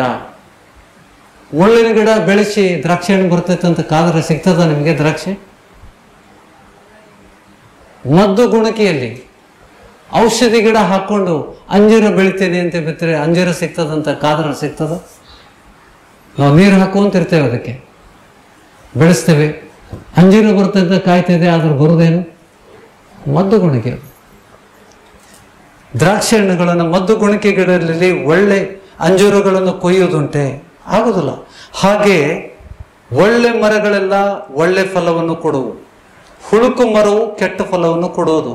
ಒಳ್ಳೆ ಮರವು ಕೆಟ್ಟ ಫಲವನ್ನು ಕೊಡಲಾರದು, ಹುಳುಕು ಮರವು ಒಳ್ಳೆ ಫಲವನ್ನು ಕೊಡಲಾರದು. ಒಳ್ಳೆ ಫಲವನ್ನು ಕೊಡದ, ಒಳ್ಳೆ ಫಲ ಕೊಡದ ಎಲ್ಲ ಮರಗಳನ್ನು ಕಡಿದು ಬೆಂಕಿಯಲ್ಲಿ ಹಾಕುತ್ತಾರೆ. ಹೀಗಿರಲಾಗಿ ಅವರ ಫಲಗಳಿಂದ ಗುರುತಿಸ್ಕೊಂಡ್ರೆ. ಅವರಂದ್ರೆ ಯಾರು? ಗಿಡ. ದುರ್ಬೋಧಕರು, ಪ್ರವಾದಿಗಳು, ಸೇವಕರು. ದೇವರ ಸೇವಕರು ಅಂತ ಬರ್ತಾರಲ್ಲ, ಅವರ ಫಲಗಳನ್ನ ನೋಡಿದರೆ ನೀವು ಮೋಸ ಹೋಗೋದಿಲ್ಲ. ಸ್ವಾಮಿ ಹೇಳಿದ್ದು, ಒಳ್ಳೆ ಗಿಡ ಇದ್ರೆ ಒಳ್ಳೆ ಗಿಡ ಒಳ್ಳೆ ಫಲ ಕೊಡ್ತದ, ಕೆಟ್ಟ ಮರ ಕೆಟ್ಟ ಹಣ್ಣು ಕೊಡ್ತದ. ಅದಕ್ಕೆ ಅವರ ಫಲಗಳಿಂದ ಅವರನ್ನ ತಿಳಿದುಕೊಳ್ಳಿರಿ. ನೋಡಿ 20ನೇ ವಚನ ಓದುವ. हम सबको अपने बाइबल पर लक्ष्य. ಹೀಗಿರಲಾಗಿ, ಎಲ್ಲ ನೋಡಿತೀರಾ? ಹೀಗಿರಲಾಗಿ ಅವರ ಫಲಗಳಿಂದ ಅವರನ್ನು ತಿಳಿದುಕೊಳ್ಳಿರಿ. ಯಾವ ಫಲ ನೋಡ್ತೀರಿ? ಪವಿತ್ರಾತ್ಮ का फल देखना है. ಯಾಕೆಂದ್ರೆ ಪ್ರತಿಯೊಬ್ಬ ಸೇವಕ ಯಾರಿಂದ ನೇಮಿಸಲ್ಪಡಬೇಕು? ತಂದೆಯಿಂದ ನೆಡಲ್ಪಡದೇ ಇದ್ದಂಥ ಎಲ್ಲ ಗಿಡಗಳು ಜಡ ಸಮೇತ ಕಿತ್ತಿಸಲ್ಪಡೋದು. So the God is appointing the servant of God. ये वचनों को मैंने पहले भी दिया है, लेकिन आज हम डीप में जा रहे हैं. क्यों हम धोखा खाते हैं? क्यों लोग धोखा खाते हैं? तो ಯೇಸು ಸ್ವಾಮಿ ಅಷ್ಟೇ ಅಲ್ಲ, ಆತನ ಶಿಷ್ಯರು ಆತನಿಂದ ಕಲ್ತಂತ ಪ್ರತಿಯೊಂದು ಪತ್ರಿಕೆಗಳಲ್ಲಿ ಬರೆದಿಟ್ಟಿದ್ದಾರೆ. So it is a dangerous thing. ಇವತ್ತಿನ ಗಂಭೀರ ಸಮಸ್ಯೆ ಏನಂತಂದ್ರೆ, ಜಗತ್ತಲ್ಲಿ ವಿಶ್ವಾಸಿಗಳಲ್ಲಿ, ಜಗತ್ತಿನ ಕ್ರೈಸ್ತರಲ್ಲಿ 99% ರಿಸ್ಕ್ ಅಲ್ಲಿದ್ದಾರೆ. ಈ ಫಲಗಳನ್ನು ನೋಡಿ ನಾವು ಗುರುತಿಸ್ಕೊಳ್ಳದೆ ಇದ್ದಿದ್ದರಿಂದ ಮೋಸ ಹೋಗ್ತೇವೆ. ಫಲಗಳನ್ನು ಗುರುತಿಸ್ಕೋಬೇಕು. ಪವಿತ್ರ ಆತ್ಮನ ಫಲಗಳನ್ನು ನಾವು ತಿಳ್ಕೊಂಡ್ರೆ ಮಾತ್ರ ಪವಿತ್ರ ಆತ್ಮನನ್ನು ಹೊಂದಿದಂಥ ವ್ಯಕ್ತಿಯಲ್ಲಿ ಪ್ರೀತಿ, ಸಂತೋಷ, ಸಮಾಧಾನ. ನಾವು ವಚನ ನೋಡುವ. हमने काफी बार पढ़ा है ಗಲಾತ್ಯ 5ನೇ ಅಧ್ಯಾಯ 22 ಮತ್ತು 23ರಲ್ಲಿ. ಯಾರಲ್ಲಿ ಪವಿತ್ರಾತ್ಮ ಉಂಟು, ಯಾರಲ್ಲಿ ಪವಿತ್ರಾತ್ಮ ಇದ್ದಾನೆ, ಅವರಲ್ಲಿ ಈ ಫಲಗಳು ಕಂಡು ಬರ್ತವೆ. ಯಾರೇ ಇರಲಿ, ನಾನು ಕೊಚ್ಕೋಬಹುದು ನನ್ನಲ್ಲಿ ಪವಿತ್ರಾತ್ಮ ಇದೆ ಅಂತ. ಆದರೆ ನೀವು ನನ್ನನ್ನು ಗುರುತಿಸೋದು ಹೆಂಗೆ? ನಾನು ಕೊಚ್ಕೊಳ್ಳೋದು ನೋಡ್ಕೊಂಡಲ್ಲ, ಫಲಗಳಿಂದ ನೋಡ್ಕೋಬೇಕು. ನೋಡಿ, ಇವತ್ತಿನ ದಿವಸ ನಾವು ಫಲಗಳನ್ನ ಮುಂಚಿತವಾಗಿ ತಿಳ್ಕೊಂಡಿದ್ರೆ, ಸ್ವಾಮಿ ಹೇಳಿದ್ದನ್ನ ನಾವು ಮೋಸ ಹೋಗ್ತಿರ್ಲಿಲ್ಲ, ನಮ್ಮ ರೊಕ್ಕ ನಮ್ಮ ಹತ್ರ ಉಳ್ಕೋತಿತ್ತು. ಆದರೆ ದೇವರಾತ್ಮನಿಂದ ಉಂಟಾಗುವ ಫಲವೇನು? ಎಲ್ಲರೂ ನುಡಿತೀರಾ? ದೇವರಾತ್ಮನಿಂದ ಉಂಟಾಗುವ ಫಲವೇನೆಂದರೆ ಪ್ರೀತಿ, ಸಂತೋಷ, ಸಮಾಧಾನ, ದೀರ್ಘ ಶಾಂತಿ, ದಯೆ, ಉಪಕಾರ, ನಂಬಿಕೆ, ಸಾಧುತ್ವ, ಶಮೆಧಮೆ, ಇಂಥವುಗಳನ್ನು ಯಾವ ಧರ್ಮಶಾಸ್ತ್ರವು ಆಕ್ಷೇಪಿಸುವುದಿಲ್ಲ. ಆಮೇಲೆ ನೋಡಿ, ಈ ಫಲಗಳು ಧರ್ಮಶಾಸ್ತ್ರ ಇದಕ್ಕೆ ಪವಿತ್ರಾತ್ಮನು ಹೊಂದಿದಂಥ ವ್ಯಕ್ತಿಯಲ್ಲಿ ಕಂಡು ಬರುವಂತ ಎನಿ ಪರ್ಸನ್, ನಿಮ್ಮ ಮನೆಯಲ್ಲಿರುವಂತ ನಿಮ್ಮ ಸಂಬಂಧಿಕರನ್ನ ಹಿಡ್ಕೊಂಡೆ ಯು ಹ್ಯಾವ್ ಟು ಎಕ್ಸಾಮಿನ್. ನಮ್ಮ ಸಂಬಂಧಿಕರು, ರಕ್ತ ಸಂಬಂಧಿಗಳು,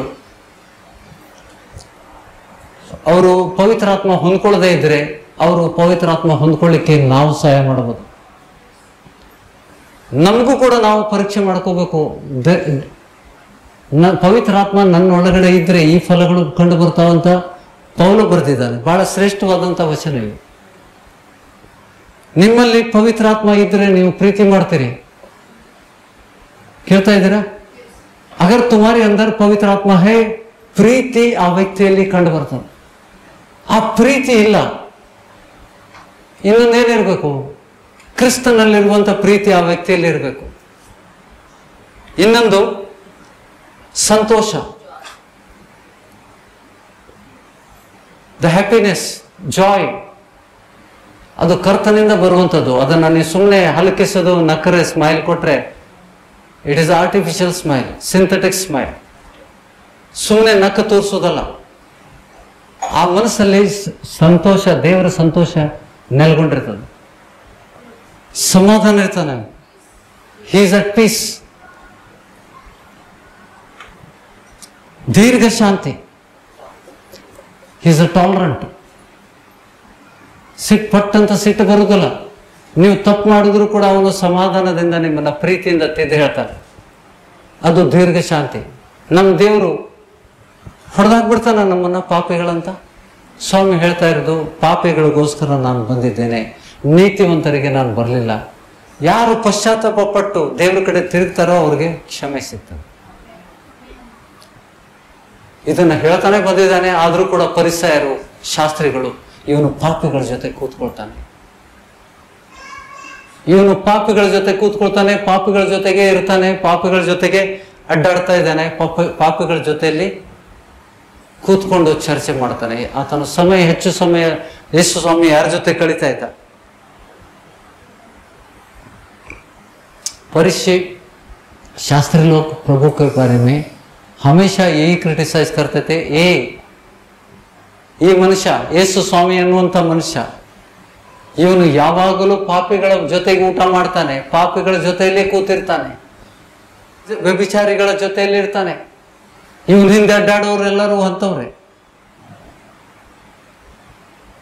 ಲಂಚ ತಿನ್ನೋರು ಎಲ್ಲ ದೇವ್ರ ಕಡೆ ತಿರುಗಿದವರು. ಯಾಕೆಂದ್ರೆ ಯೇಸು ಸ್ವಾಮಿ ಬಂದಾಗ ಏನಾಯ್ತು? ಪಾಪಿಗಳು ದೇವ್ರ ಕಡೆ ತಿರುಗಲಿಕ್ಕೆ ಕಾರಣ ಏನು? ನಾನೊಂದು ಪ್ರಶ್ನೆ ಕೇಳ್ತಾ ಇದ್ದೇನೆ ನಿಮಗೆ. ಯೇಸು ಸ್ವಾಮಿ ಬಂದಾಗ ಪಾಪಿಗಳಿದ್ರ? ಬಹಳ ಜನ ಇದ್ರು. ಆದರೆ ಫರಿಸಾಯರು ಮತ್ತು ಶಾಸ್ತ್ರಿಗಳು ಇದ್ದಾಗ, ಮಹಾಯಾಜಕರಿದ್ದಾಗ ಆ ಪಾಪಿಗಳು ದೇವರ ಕಡೆಗೆ ಯಾಕೆ ತಿರುಗಲಿಲ್ಲ? ಧರ್ಮಶಾಸ್ತ್ರ ಗೊತ್ತಿತ್ತು ಅವ್ರಿಗೆ. They knew the law. Bible ಎಲ್ಲ ಪಹಾಟ್ ಮಾಡಿದವರು, ಹಳೆ ಒಡಂಬಡಿಕೆ ಎಲ್ಲ ತಿಳ್ಕೊಂಡವರು, ಮೋಶೆ ಧರ್ಮಶಾಸ್ತ್ರ ತಿಳ್ಕೊಂಡಂತ ವ್ಯಕ್ತಿಗಳು.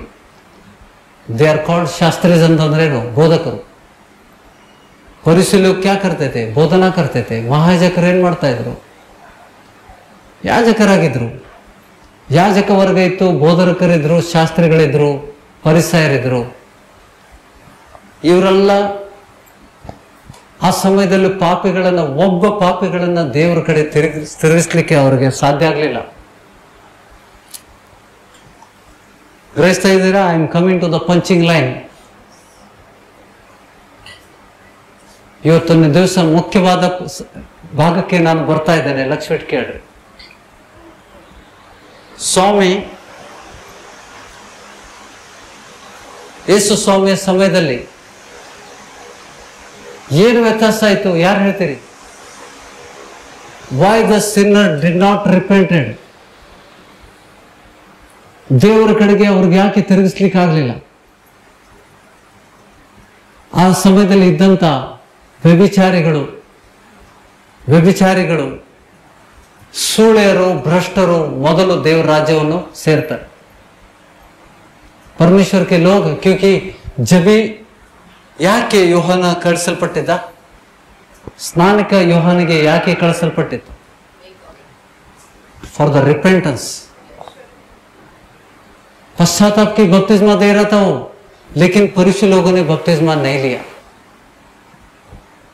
ಅವರು ಅದೇ ಸಂದೇಶ ಕೇಳಿದ್ರು, ದೇವರ ಕಡೆಗೆ ತಿರುಗಿಕೊಳ್ಳ್ರಿ, ನಿಮ್ಮ ಪಾಪಗಳು ಪರಿಹಾರ ಆಗೋದಕ್ಕಾಗಿ ದೇವರ ಕಡೆ ತಿರುಗಿಕೊಳ್ಳ್ರಿ ಅಂತ ಅವ್ರು ಹೇಳ್ತಾ ಇದ್ದಾನೆ. ಸರ್ಪ ಸಂತತಿಯವರೇ ಅಂತ ಹೇಳ್ತಾರೆ. Why he use these words? ನಾವು ವಚನದ ಮೂಲಕ ನೋಡುವ. Okay, let's go to the Luke 3रा अध्याय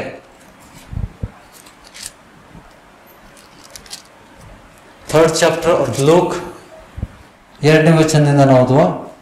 ಅನ್ನನು ಕಾಯಿಫನು ಮಹಾಯಾಜಕರಾಗಿದ್ದ ಕಾಲದಲ್ಲಿ ಜಕರಿಯ ಮಗನಾದ ಸ್ನಾನಿಕ ಯೋಹಾನನಿಗೆ ಅಡವಿಯಲ್ಲಿ ದೇವರ ವಾಕ್ಯ ಕೊಡಲ್ಪಟ್ಟಿತು. ದೇವರು ಅವನಿಗೆ ವಾಕ್ಯವನ್ನು ಕೊಟ್ಟ. ಜಕರಿಯನಿಗೆ प्रवादी था, वो परमेश्वर से नियुक्त प्रवादी था. ಗ್ರಹಿಸ್ತಾ ಇದ್ದೀರಾ? ಅವನು ಯೋರ್ದನ್ ಹೊಳೆಯ ಸುತ್ತಲಿರುವ ಪ್ರಾಂತ್ಯದಲ್ಲೆಲ್ಲ ಸಂಚರಿಸಿ ಜನರಿಗೆ ನೀವು ಪಾಪ ಪರಿಹಾರಕ್ಕಾಗಿ ದೇವರ ಕಡೆಗೆ ತಿರುಗಿಕೊಂಡು ದೀಕ್ಷಾಸ್ನಾನ ಮಾಡಿಸಿಕೊಳ್ಳಬೇಕೆಂದು ಸಾರಿ ಹೇಳುವನಾದನು. ಇದು ಯೆಶಾಯನೆಂಬ ಪ್ರವಾದಿಯ ಗ್ರಂಥದಲ್ಲಿ ಬರೆದಿರುವ ಮಾತಿಗೆ ಅನುಸಾರವಾಗಿ ನಡೆಯಿತು. ಆ ಮಾತು ಏನೆಂದರೆ, ಕರ್ತನ ದಾರಿಯನ್ನು ಸಿದ್ಧ ಮಾಡಿರಿ. प्रभु आने से पहले उसका मार्ग सिद्ध करने के लिए एक इंसान को भेजा गया था. परमेश्वर ने भेजा था. किसने भेजा था उसको? परमेश्वर ने भेजा था. परमेश्वर ने उसको नियुक्त किया था. ಆ ಮಾತು ಏನೆಂದರೆ, ಕರ್ತನ ದಾರಿಯನ್ನು ಸಿದ್ಧ ಮಾಡಿರಿ, ಆತನ ಹಾದಿಗಳನ್ನು ನೆಟ್ಟಿಗೆ ಮಾಡಿರಿ. ಎಲ್ಲ ಹಳ್ಳ ಕಳ್ಳುಗಳು ಮುಚ್ಚಲ್ಪಡುವುದು, ಎಲ್ಲ ಬೆಟ್ಟ ಗುಡ್ಡಗಳು ತಗ್ಗಿಸಲ್ಪಡುವು, ಡೊಂಕಾಗಿರುವಂಥದ್ದು ನೀಟಾಗುವುದು, ಕೊರಕಲು ದಾರಿಗಳು ಸಮವಾಗುವುದು, ಎಲ್ಲ ಮನುಷ್ಯರು ದೇವರಿಂದ ಸಿದ್ಧವಾಗುವ ರಕ್ಷಣೆಯನ್ನು ಕಾಣುವರು ಎಂಬುದಾಗಿ ಅಡವಿಯಲ್ಲಿ ಕೂಗುವನ ಶಬ್ದವಿದೆ ಎಂಬುದೇ ಏಷ್ಯಾ ಇದನ್ನು ಹೇಳಿತು. तो एशिया ने जो लिखा था वो चीज यूहन्ना के द्वारा परिपूर्ण हुआ. वो ही कर रहा था. ಹೀಗಿರಲಾಗಿ ಅವನು ತನ್ನಿಂದ ದೀಕ್ಷಾಸ್ನಾನ ಮಾಡಿಸಿಕೊಳ್ಳುವದಕ್ಕಾಗಿ ಹೊರಟು ಬಂದ ಜನರ ಗುಂಪುಗಳಿಗೆ ಏನ್ ಹೇಳ್ತಾ ಇದ್ದ ನೋಡಿ. ಪಾಪಿಯಂಕೋ ಕೇರತ, ನಾ ಕೇಳಿದಲ್ಲ, ಯೇಸು ಒಮ್ಮೆ ಬರೋಕ್ಕಿಂತ ಮುಂಚೆ ಪಾಪಿಗಳಿದ್ರ ಇಸ್ರಾಯೇಲಲ್ಲಿ ಇದ್ರು ನೋಡಿ. ಕಿಸ್ ಭಾಷಾ ಕೇರ, ಆ ಭಾಷೆ ಎಲೆ ಸರ್ಪ ಜಾತಿಯವರೇ, ಮುಂದೆ ಕಾಣಬರುವ ದೈವಕೋಪದಿಂದ ತಪ್ಪಿಸಿಕೊಳ್ಳುವುದಕ್ಕೆ ನಿಮಗೂ ಉಪದೇಶ ಮಾಡಿದವರು ಯಾರು? ಹಾಗಾದರೆ ನಿಮ್ಮ ಮನಸ್ಸು ದೇವರ ಕಡೆಗೆ ತಿರುಗಿತೆಂಬುದನ್ನು ತಕ್ಕ ಫಲಗಳಿಂದ ತೋರಿಸ್ತೀರಿ. ನೀವು ದೇವರ ಕಡೆ ತಿರುಗಿದೆ, ನೀವು ನಿನ್ನೆವರೆಗೆ ಕೆಟ್ಟ ಕೆಲಸ ಮಾಡಿದಿರಿ, ನಿನ್ನೆವರೆಗೆ ನೀವು ಪಾಪ ಮಾಡಿದಿರಿ. ಆದರೆ ಇವತ್ತು ನಿಮ್ಮ ಮನಸ್ಸು ಪಶ್ಚಾತ್ತಾಪ ಪಟ್ಟು ದೇವರ ಕಡೆಗೆ ತಿರುಗಲಿಕ್ಕೆ ಕಾರಣ ಯಾರು?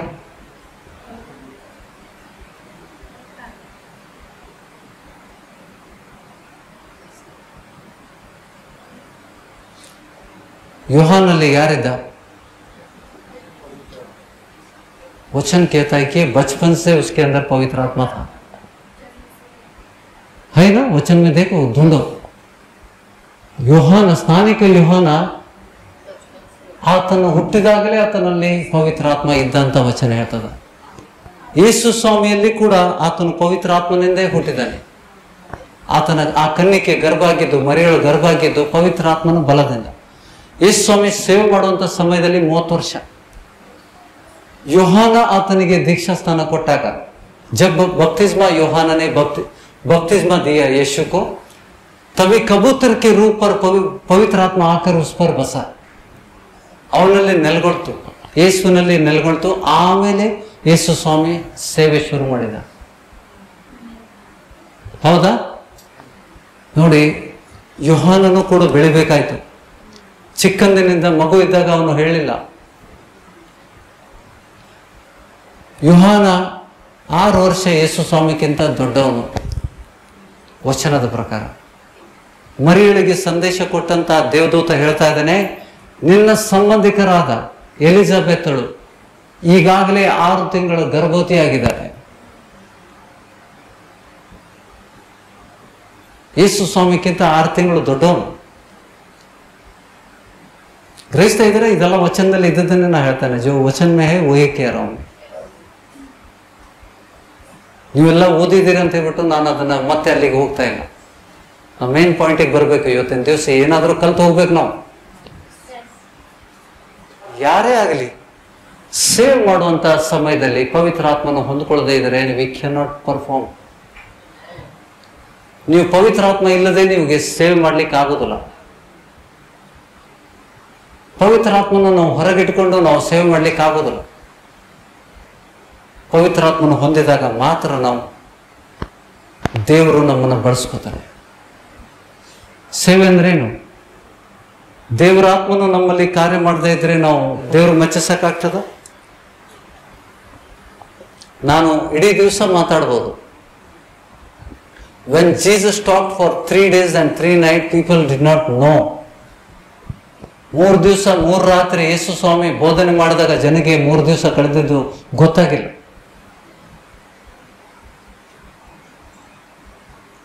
ಗೊತ್ತಾಗ್ತದ ನಿಮಗೆ? ಸ್ವಲ್ಪ ಅನುಭವಗಳು ಹೇಳ್ತಾ ಇದ್ದಾರೆ. ವಚನ ಕೇಳುವಂತ ಸಮಯದಲ್ಲಿ ಟೈಮ್ ಹೋಗಿದ್ದು ನಿಮ್ಗೆ ಗೊತ್ತಾಗೋದಿಲ್ಲ. 2 ತಾಸು 3 ತಾಸು 6 ತಾಸು ಗೊತ್ತಾಗೋದಿಲ್ಲ. 1 ಗಂಟೆ ನೀವು ಕೂತಂಗೆ ಅನಿಸ್ತದ. ಯಾಕೆಂದ್ರೆ ಅದು ಪವಿತ್ರ ಆತ್ಮನ ಶಕ್ತಿ. ಅದನ್ನ ನಾವು ತಿಳ್ಕೋಬೇಕು. ಇಲ್ಲಿ ನಾವು ತಿಳ್ಕೋಬೇಕಾಗಿರೋದೇನು? ಆತನು ಪಶ್ಚಾತ್ತಾಪ ನೀವು ಪಟ್ಟಿದ್ದಕ್ಕೆ ತಕ್ಕ ಫಲಗಳಿಂದ ತೋರಿಸಿರಿ ಅಂತ ಹೇಳ್ತಾ ಇದ್ದಾನೆ.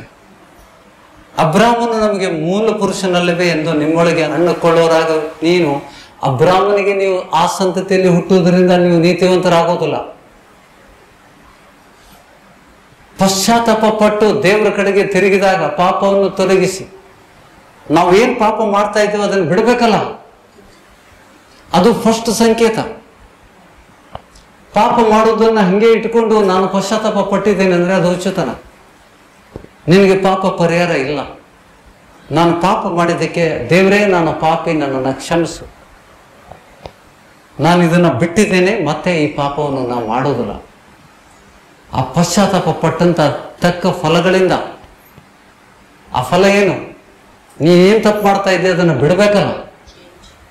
You have to change. ನೀನು ಬದಲಾವಣೆ ಆಗದೆ ಫಲ ತೋರಿಸ್ಲಿಲ್ಲ. ನೀನು ಪಶ್ಚಾತ್ತಾಪ ಪಟ್ಟಕ್ಕೆ ಫಲ ಉಂಟು. ನಾವು ಪಶ್ಚಾತ್ತಾಪ ಪಟ್ಟಾಕ ಅದಕ್ಕೆ ಫಲ ನಾವು ತೋರಿಸ್ಬೇಕು ದೇವರಿಗೆ. ಈಗೋ ನಾನು ಅದನ್ನು ಬಿಟ್ಟಿದ್ದೇನೆ. ಅಲ್ಲಿವರೆಗೆ ನಿಮ್ಮ ಪಾಪ ಪರಿಹಾರ ಆಗೋದಿಲ್ಲ. ಅದಕ್ಕೆ ಯೇಸು ಸ್ವಾಮಿಗೆ ಬಳಿಗೆ ಬಂದಂತ ವ್ಯಭಿಚಾರಿ ಸ್ತ್ರೀ ಕೂಡ ಕಣ್ಣೀರು ಹಾಕಿ ಅಳ್ತಾ ಇದ್ಲು. ಯೇಸು ಸ್ವಾಮಿ ಏನೂ ಹೇಳಿಲ್ಲ ಅದಕ್ಕೆ. ನೀನು ಪಾಪಿ ಅಂತಾನೂ ಹೇಳಿಲ್ಲ, ನೀನು ವ್ಯಭಿಚಾರ ಮಾಡಿ ಬಂದೆ ಅಂತನೂ ಹೇಳಿಲ್ಲ. ಆದರೆ ಆತನ ಪ್ರಸನ್ನತೆಯಲ್ಲಿ,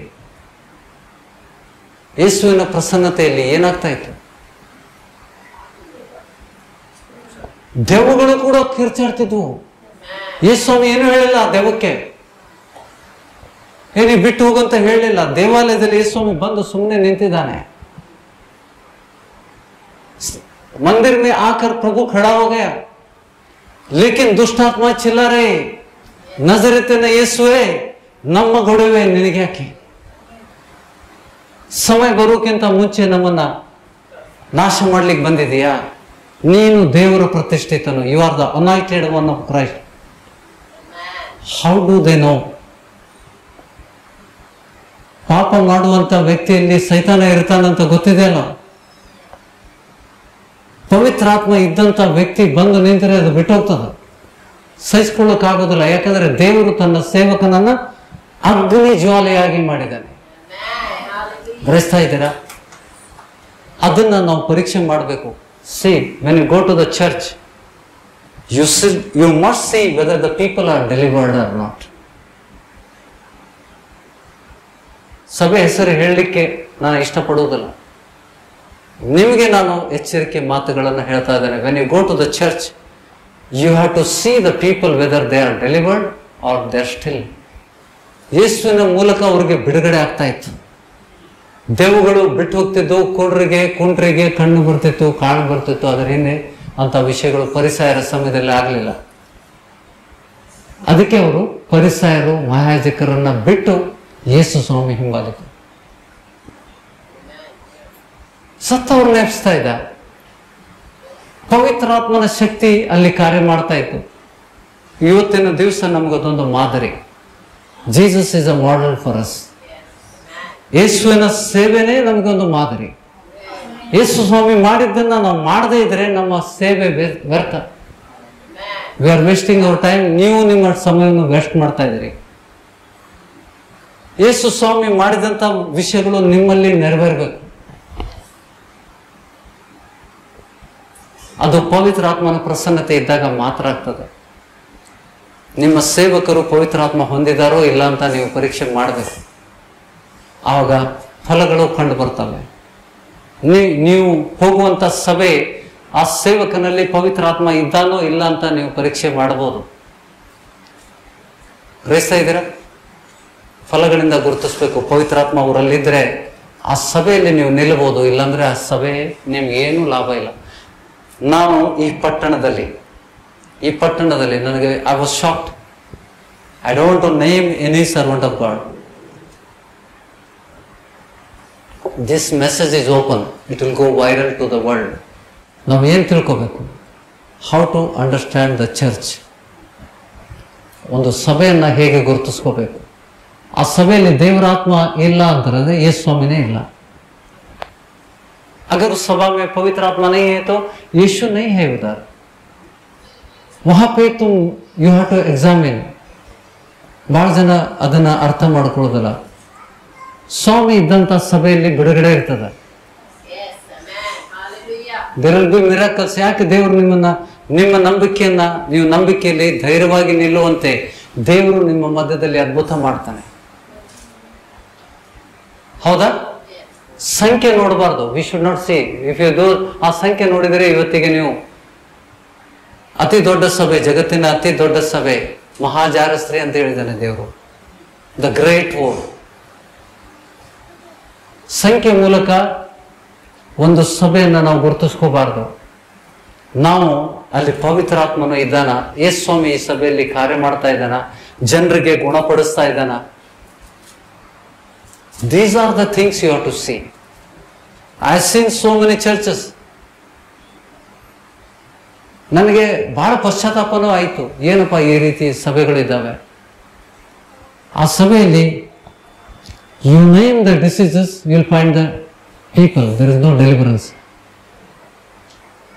ನಾನು ಒಬ್ಬ ವ್ಯಕ್ತಿಗೆ, to a lady I asked a question. ಯಾವುದೋ ಒಂದು ಸಂದರ್ಭದಲ್ಲಿ ನಾವು ಅವ್ರಿಗೆ ಭೇಟಿಯಾಗುವಂಥ ಪರಿಸ್ಥಿತಿ ಇತ್ತು. ಅವರು ಇಂತಿಂಥ ಸಭೆಗೆ ನಾವು ಹೋಗ್ತಾ ಇದ್ದೇವೆ ಅಂತ ಹೇಳಿದರು.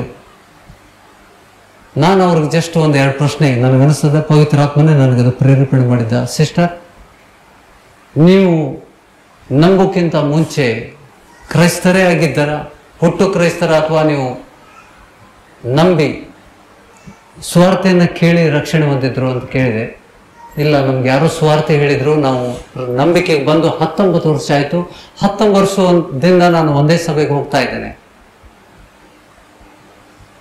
ದೇವರು ನಿಮ್ಮ ಜೀವನದಲ್ಲಿ ಏನು ಅದ್ಭುತ ಮಾಡಿದ್ದಾನೆ.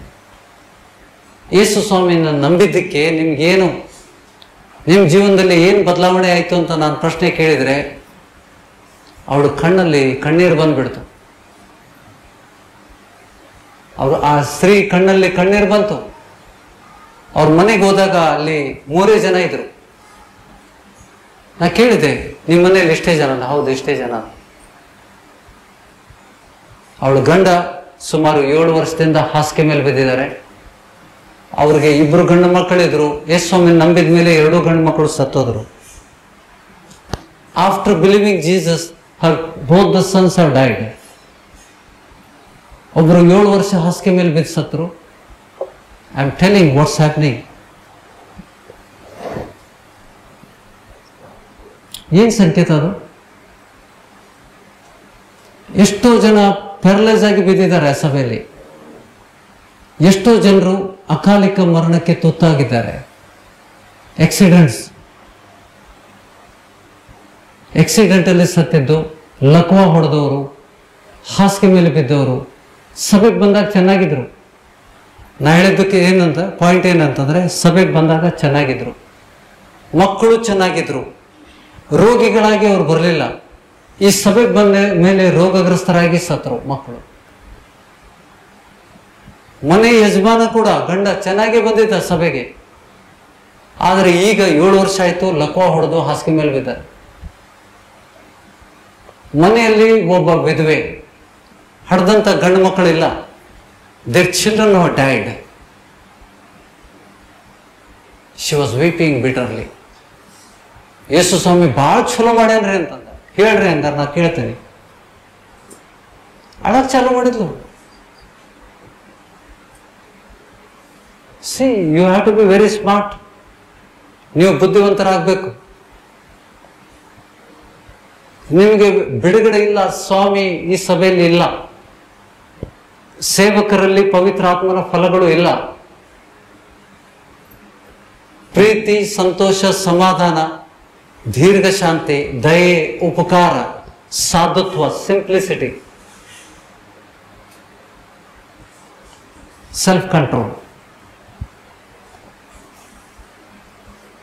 ಪಾಪರಹಿತ ಜೀವಿತ. ಪವಿತ್ರಾತ್ಮವನ್ನು ಹೊಂದಿದಾಗ ನೀವು ಪಾಪರಹಿತ ಜೀವಿತ ಜೀವಿಸ್ತೀರಿ. And this is visible. You have to learn it. You have to study about your children. ನಿಮ್ಮ ಮಕ್ಕಳಲ್ಲಿ ಈ ಫಲಗಳು ಕಂಡು ಬರ್ತಾ ಇದ್ದಾವ. ನಾವು ಪರೀಕ್ಷೆ ಮಾಡಬೇಕು, ತಂದೆ ತಾಯಿಗಳು ಪರೀಕ್ಷೆ ಮಾಡಬೇಕು. If you take your family to the wrong church,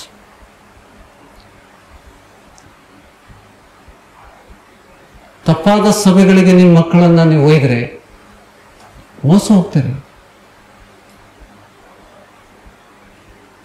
the lady wept so bitterly that day. ಯಾಕಪ್ಪ ನಾನು ಪ್ರಶ್ನೆ ಕೇಳಿದೆ ಅಂತ ಆಯ್ತು. ಯಾಕಂದ್ರೆ that was necessary for her to open the eyes. 19 ವರ್ಷ ಆದ್ಮೇಲೆ ನಾನು ಪ್ರಶ್ನೆಗೆ ಕೇಳಿದ್ದಕ್ಕೆ ಅವ್ರ ಕಣ್ಣು ತೆರೆಯಲ್ಪಡ್ತು. ನಾನು ಯೇಸು ಸ್ವಾಮಿಯನ್ನು ನಂಬಿ 19 ವರ್ಷ ಆದರೂ ಕೂಡ ನನ್ನ ಮಕ್ಕಳು ನನ್ನ ಕಣ್ಣೆದುರಿಗೆ ಸತ್ತೋದ್ರು.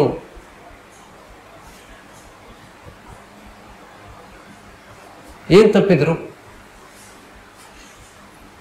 ಫಲಗಳನ್ನ ಗುರುತಿಸ್ಲಿಲ್ಲ. ಬಹಳ ಜನ ತಪ್ಪು ಮಾಡ್ತೀರಿ. ಸೇವಕರಲ್ಲಿ ಅಪೋಸ್ತಲರಾಗಲಿ, ಪ್ರವಾದಿ ಆಗಲಿ, ಸ್ವಾರ್ಥಿಕರಾಗಲಿ ಯಾರು ಒಂದೇ ದಿವಸದಲ್ಲಿ ಪರ್ಫೆಕ್ಟ್ ಆಗೋದಿಲ್ಲ. But over a period of time ಆ ವ್ಯಕ್ತಿಯಲ್ಲಿ ಪವಿತ್ರಾತ್ಮನ ಫಲಗಳು ಇಲ್ಲ ಅಂತಂದ್ರೆ ಅವರಿಂದ ಪ್ರವಾದನೆ ಕೂಡ ಕೇಳಬಾರದು. If any prophet comes but it does not have that fruit of the Holy Spirit, don't take any prophecy from them. ಪ್ರವಾದನೆಗಳನ್ನು if somebody says ನಾನು ಪ್ರವಾದಿ ಅಂತ ಹೇಳಿದ್ರೆ ಮೊದಲು ಏನ್ ನೋಡ್ಬೇಕು? ಅವ್ರದ್ದು fruits we have to see. ಪವಿತ್ರಾತ್ಮನ ಫಲಗಳು ಅವರಲ್ಲಿ ಇದಾವಂತ ಹೇಳ್ಬೇಕು. ಆವಾಗ ಇದ್ರೆ ಕೇಳ್ಬೋದು. ಯಾಕಂದ್ರೆ ದೇವ್ರು ಮಾತಾಡ್ತಾನೆ ಅವ್ರ ಜೊತೆ. ಪವಿತ್ರಾತ್ಮ ಇದ್ದವನ ಜೊತೆಗೆ ಮಾತ್ರ ದೇವ್ರು ಮಾತಾಡ್ತಾನೆ.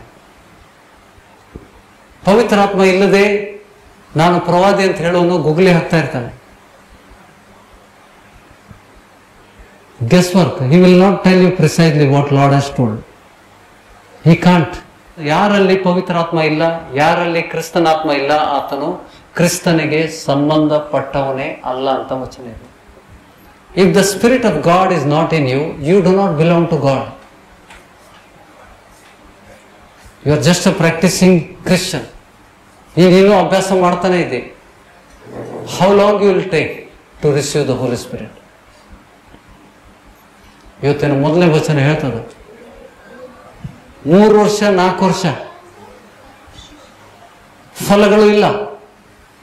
ದೇವರು ಹೇಳ್ತಾ ಇದ್ದಾನೆ ಗಿಡ ಕಡ್ದಾಕು. ಕಡ್ದಾಕು ಅಂತ ಹೇಳ್ತಾನೆ.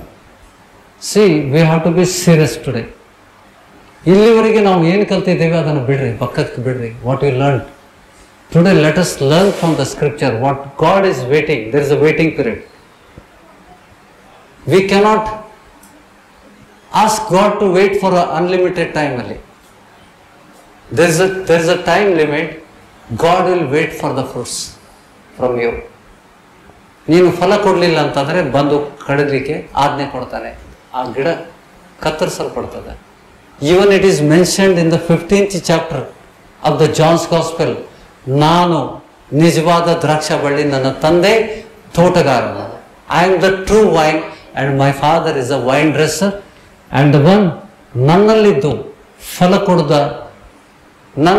ಫಲ ಕೊಡದ ಕೊಂಬೆಗಳನ್ನು ಆತನು ಕಡಿದು ಹಾಕ್ತಾನೆ. Am I right? We are the branches. If you are a fruitless branches, God will cut us off. And before He cut off, we should bear the fruits. Hallelujah. ಮಜಾ ಮಾಡಬೇಡ್ರಿ, ಸಭೆ ಹುಡುಗಾಟ ಅಲ್ಲ. Church is not to practice the religion. God has called us to be His servant. ದೇವರು ಎಲ್ಲರನ್ನ ಸೇವೆಗೆ ಕರೆದಿದ್ದಾನೆ. You should bear the fruits. ಇಲ್ಲಾಂದ್ರೆ ನಾವು ಕುಟುಂಬ ಸಮೇತ ಹಾಳಾಗ್ತೇವೆ. ಗಂಭೀರ ವಿಷಯ ಯಾರಿಗೂ ಬೇಡ. People just want to come in to the church. Lively church ಅಂತಂದ್ರೆ ಏನು? ಎಲ್ಲ ಫ್ರೀಡಮ್ ಇರಬೇಕು. ಆ ಸಭೆಯಲ್ಲಿ ಜನ ತುಂಬಿರಬೇಕು. ಆರಾಧನೆ ಬಹಳ powerful. How do you say powerful without the power? Your worship may be powerful, but if there is no power in you, your worship is waste. Sorry for telling the truth. ಸತ್ಯ ನಮ್ಮನ್ನು ಬಿಡುಗಡೆ ಮಾಡ್ತದೆ. ಸ್ವಾಮಿ ಅದಕ್ಕೆ ನೋಡಿ, the language what Jesus used. He was very aggressive against the false teacher because he knew their heart. He knew that they were false teachers. ತನ್ನ ಕುರಿಗಳನ್ನು ತಪ್ಪಾದ ಮಾರ್ಗಕ್ಕೆ ಇಳಿತಾರೆ ಅಂತ ಹೇಳ್ಬಿಟ್ಟು ಆತನಲ್ಲಿ the burning desire. He was jealous about ನನ್ನ ಕುರಿಗಳನ್ನು ಹಾಳು ಮಾಡ್ತಾ ಇದ್ದಾರಲ್ಲ ಕಪಟಿಗಳೇ.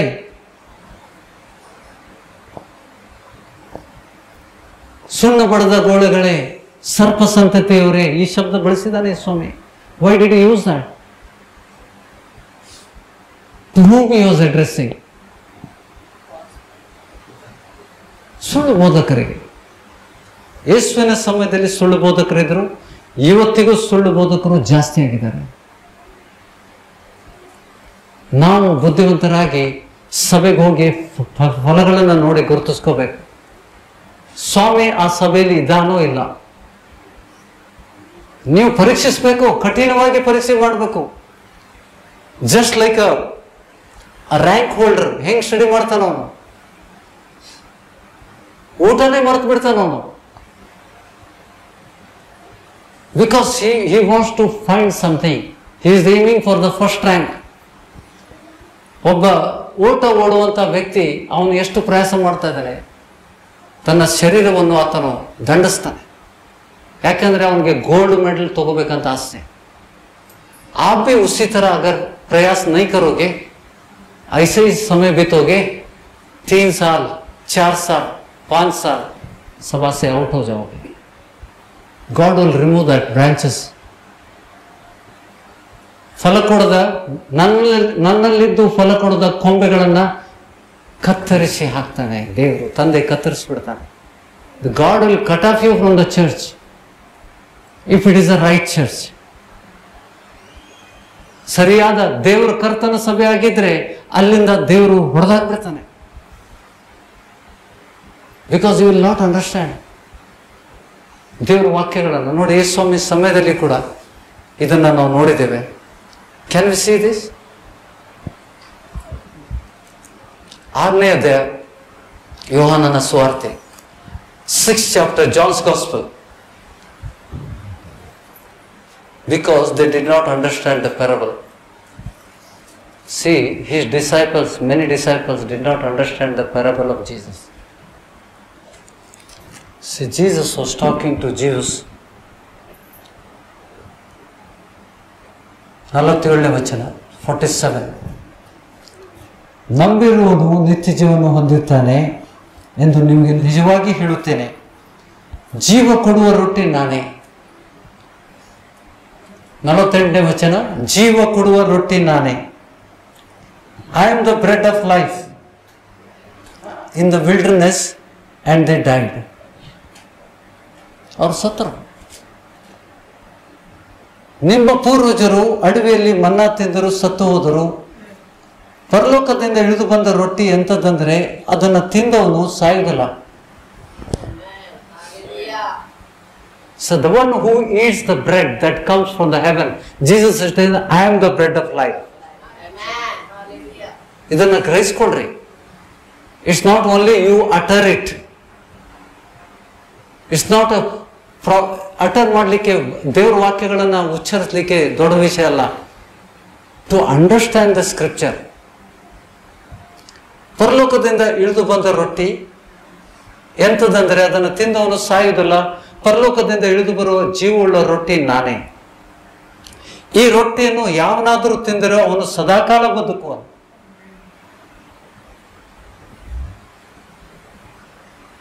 ಮತ್ತು ನಾನು ಕೊಡುವ ರೊಟ್ಟಿ ನನ್ನ ಮಾಂಸವೇ. That bread is my flesh. Jesus is telling that bread is my flesh. ಅದನ್ನು ಲೋಕದ ಜೀವಕ್ಕೋಸ್ಕರ ಕೊಡುವೆನು. Whoever eats that bread, my flesh, whoever eats my flesh will not die. 52ನೇ ವಚನ, ಆಗ ಯೆಹೂದ್ಯರು ಇವನು ತನ್ನ ಮಾಂಸವನ್ನು ನಮಗೆ ಹೇಗೆ ತಿನ್ನುವುದಕ್ಕೆ ಕೊಟ್ಟಾನು ಎಂದು ತಮ್ಮ ತಮ್ಮೊಳಗೆ ವಾಗ್ದಾನ ಮಾಡುತ್ತಿರಲು they were arguing, they were discussing. ಯೇಸು ಅವರಿಗೆ, ನಿಮಗೆ ನಿಜ ನಿಜವಾಗಿ ಹೇಳುತ್ತೇನೆ, ನೀವು ಮನುಷ್ಯಕುಮಾರನ ಮಾಂಸವನ್ನು ತಿನ್ನದೆ ಅವನ ರಕ್ತವನ್ನು ಕುಡಿಯದೆ ಹೋದರೆ ನಿಮ್ಮೊಳಗೆ ಜೀವವಿಲ್ಲ. Amen. May I ask you one question? क्या मैं पूछ सकता हूं आपको, क्या आपने प्रभु का मांस को खाया और उसका लहू को पिया? क्या है वो? प्रभु की वचन बोल रहे आप. मैं पूछ रहा हूं, आपने उसका मांस खाया, उसका लहू पिया? जो भोजन प्रभु भोजन में पीते हैं वो नहीं है. लहू क्या है?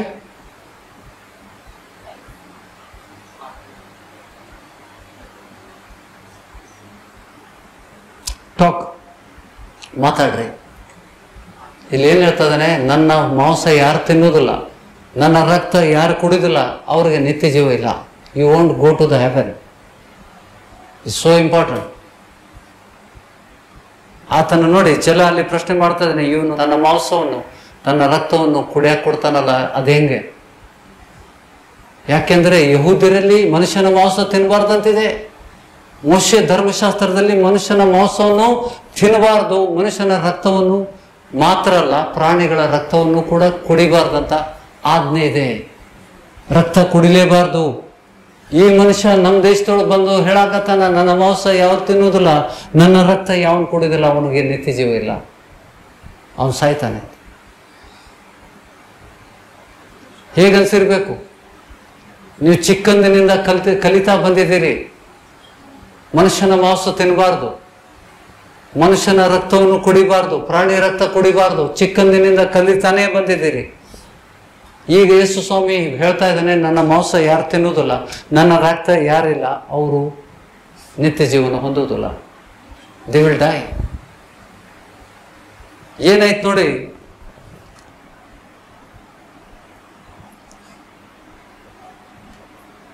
ನನ್ನ ಮಾಂಸವನ್ನು ತಿಂದು, 54ನೇ ವಚನ, ನನ್ನ ಮಾಂಸವನ್ನು ತಿಂದು ನನ್ನ ರಕ್ತವನ್ನು ಕುಡಿಯುವನು ನಿತ್ಯ ಜೀವವನ್ನು ಹೊಂದಿದ್ದಾನೆ ಮತ್ತು ನಾನು ಅವನನ್ನು ಕಡೆ ದಿನದಲ್ಲಿ ಎಬ್ಬಿಸುವೆನು. It's so important.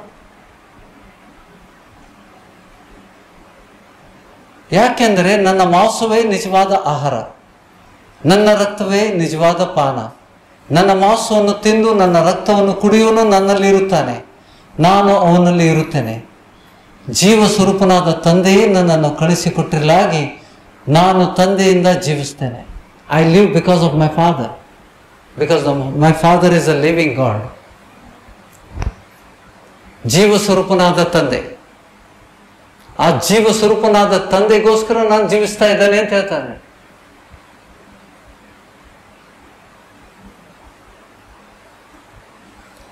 This part is not taught in many churches.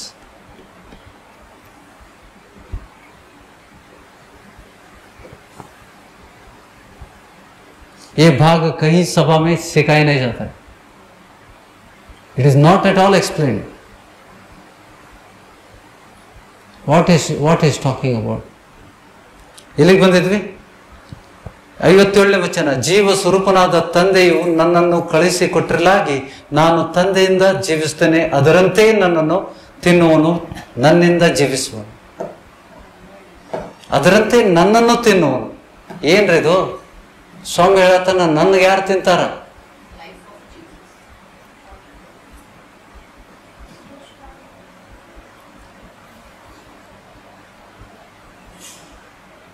ನನ್ನಿಂದ ಜೀವಿಸನು. ಪರಲೋಕದಿಂದ ಇಳಿದು ಬಂದ ರೊಟ್ಟಿ ಇದೆ. ನಿಮ್ಮ ಹಿರಿಯರು ಮನ್ನಾ ತಿಂದರು ಸತ್ತರು, ಇದು ಹಾಗಲ್ಲ. ಈ ರೊಟ್ಟಿಯನ್ನು ತಿನ್ನುವನು ಸದಾಕಾಲ ಜೀವಿಸುವನು ಎಂದು ಹೇಳಿದನು. ಕೇಪರ್ನೌಮಿನ ಸಭಾಮಂದಿರದಲ್ಲಿ ಉಪದೇಶ ಮಾಡುವಾಗ ಇದನ್ನು ಹೇಳಿದೆನು. ಆತನ ಶಿಷ್ಯರಲ್ಲಿ ಅನೇಕರು ಇದನ್ನು ಕೇಳಿ, ಇದು ಕಠಿಣವಾದ ಮಾತು. ದೇವರ್ ಹೀಸ್ ಡಿಸೈಪಲ್ಸ್. ಅಂಡರ್ಲೈನ್ ಮಾಡ್ರಿ. ಆತನ ಶಿಷ್ಯರಲ್ಲಿ ಅನೇಕರು ಇದನ್ನು ಕೇಳಿ, ಇದು ಕಠಿಣವಾದ ಮಾತು, ಇದನ್ನು ಯಾರು ಕೇಳಾರೋ ಅಂದುಕೊಂಡರು. ಯೇಸು ತನ್ನ ಶಿಷ್ಯರು ಹೀಗೆ ಗುಣಗುಟ್ಟುತ್ತಾರೆಂದು ತಿಳಿದು ತನ್ನಲ್ಲಿ ತಿಳ್ಕೊಂಡು ಅವರಿಗೆ, ಈ ಮಾತಿನಿಂದ ನಿಮಗೆ ಬೇಸರವಾಯಿತು. ಹಾಗಾದರೆ ಮನುಷ್ಯಕುಮಾರನು ನಾನು ಮೊದಲು ಇದ್ದಲ್ಲಿಗೆ ಏರಿ ಹೋಗುವುದನ್ನು ನೀವು ನೋಡಿದರೆ ಏನನ್ನು ಇರಿ. 63ನೇ ವಚನದಲ್ಲಿ he is revealing the mystery of the body and the blood. ಬದುಕಿಸುವಂಥದ್ದು ಆತ್ಮವೇ, ಮಾಂಸವು ಯಾವುದಕ್ಕೂ ಬರುವುದಿಲ್ಲ.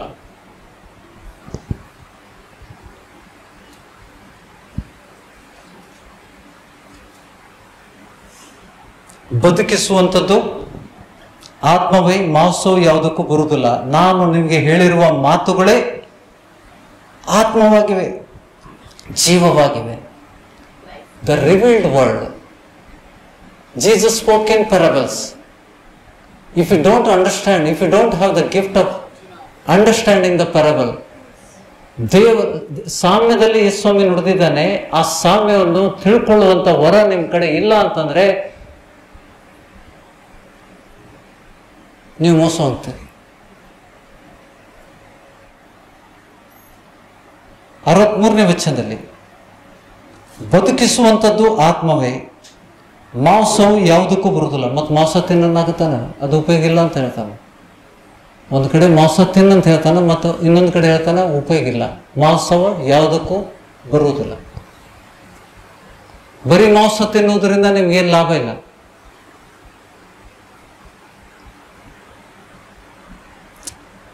ಬದುಕಿಸುವಂಥದ್ದು ಆತ್ಮವೇ, ಮಾಂಸವು ಯಾವುದಕ್ಕೂ ಬರುವುದಿಲ್ಲ. ನಾನು ನಿಮಗೆ ಹೇಳಿರುವ ಮಾತುಗಳೇ, ನಾನು ಕೊಟ್ಟಿರುವಂಥ ವಚನಗಳೇ ಆತ್ಮವಾಗಿವೆ. they come to life. The word became flesh and dwelt among us. Now he is telling that flesh become spirit. When the Holy Spirit reveals the scripture to you, it becomes a spirit. And that has a life. See, everything Jesus spoke in parable. ಸ್ವಾಮಿ ಸಾಮ್ಯವಿಲ್ಲದೆ ಒಂದನ್ನು ಮಾತಾಡಲಿಲ್ಲ, ಆತನು ಸಾಮ್ಯವಿಲ್ಲದೆ ಒಂದನ್ನು ಮಾತಾಡಲಿಲ್ಲ. ಹಾಗಾದರೆ ಆತನು ಮಾತಾಡಿದ್ದು ನಾವು ಗ್ರಹಿಸುವುದು ಹೇಗೆ? It is through the Holi Spirit. If there is no, you don't receive the Holi Spirit, you cannot understand the scripture. ದೇವರ ವಚನಗಳು ನಿಮಗೆ ಗ್ರಹಿಸಲಿಕ್ಕೆ ಆಗುವುದಿಲ್ಲ. See what is the result? 64 ಆದರೆ ನಿಮ್ಮಲ್ಲಿ ಕೆಲವರು ನಂಬದವರಾಗಿದ್ದಾರೆ ಅಂದರು. ನಂಬದವರು ಇಂಥವರು ತನ್ನನ್ನು ಹಿಡಿದುಕೊಡುವರು ಇಂಥವರು ಎಂಬುದು ಯೇಸುವಿಗೆ ಮೊದಲನೆಯಿಂದ ತಿಳಿದಿತ್ತು. He knows. We may not understand, but God knows who believes and who doesn't believe. We are in the same church. ನಾವು ಒಂದೇ ಸಭೆಯಲ್ಲಿದ್ದೇವೆ. ಕೊನೆವರೆಗೆ ನಂಬಿ ರಕ್ಷಣೆ ಹೊಂದುವನು ಯಾರಂತ ಸ್ವಾಮಿ ಗೊತ್ತು. ಎಲ್ಲರೂ ಅಲ್ಲ, but they are sitting in the same place. They are listening to the same word. ಎಲ್ಲರಿಗೂ ಒಂದೇ ವಚನ ಕೊಡಲ್ಪಟ್ಟಿದೆ, ಆದರೆ ಎಲ್ಲರೂ ರಕ್ಷಣೆ ಹೊಂದುವುದಿಲ್ಲ. ಮಾರ್ಗ ಇಕ್ಕಟ್ಟು, ಬಿಕ್ಕಟ್ಟು ಕೇವಲ ಸ್ವಲ್ಪ ಜನ ಕಂಡುಕೊಳ್ತಾರೆ. So it is not a fun. Bible is not a fun to understand. It is very difficult for anyone to understand the Bible. Your scholarly knowledge, your degree will not help you. You need the Holy Spirit, who is the author of the Bible, entire Bible, Old Testament, New Testament. He is the author. If you have the author with you, indwelling of the Holy Spirit, ಪವಿತ್ರಾತ್ಮನು ಇಲ್ಲಿದ್ದಾಗ ದೇವರ ವಚನಗಳು ನಿಮಗೆ ಪ್ರಕಟ ಆಗ್ತವೆ. Because he is the author of the Bible, he is the perfect teacher. Without him you cannot understand. ನೋಡಿ ಏನಾಯ್ತು, what is the result of that? 65ನಲ್ಲಿ ಮತ್ತು ಆತನು ತಂದೆಯ ಅನುಗ್ರಹವಿಲ್ಲದೆ, Lord is telling, without the grace of the Lord, ತಂದೆಯ ಅನುಗ್ರಹವಿಲ್ಲದೆ ಯಾರು ನನ್ನ ಬಳಿಗೆ ಬರಲಾರರು ಎಂಬುದನ್ನು ನಾನು ನಿಮಗೆ ಅದರ ದೆಸೆಯಿಂದನೇ ಹೇಳಿದನು. Not every one who listen to the Jesus were saved. ಸ್ವಾಮಿಗೆ ಕೇಳಿದಂತ ಜನರು ಎಲ್ಲರೂ ರಕ್ಷಣೆ ಹೊಂದಿಲ್ಲ ಬ್ರೇರ್.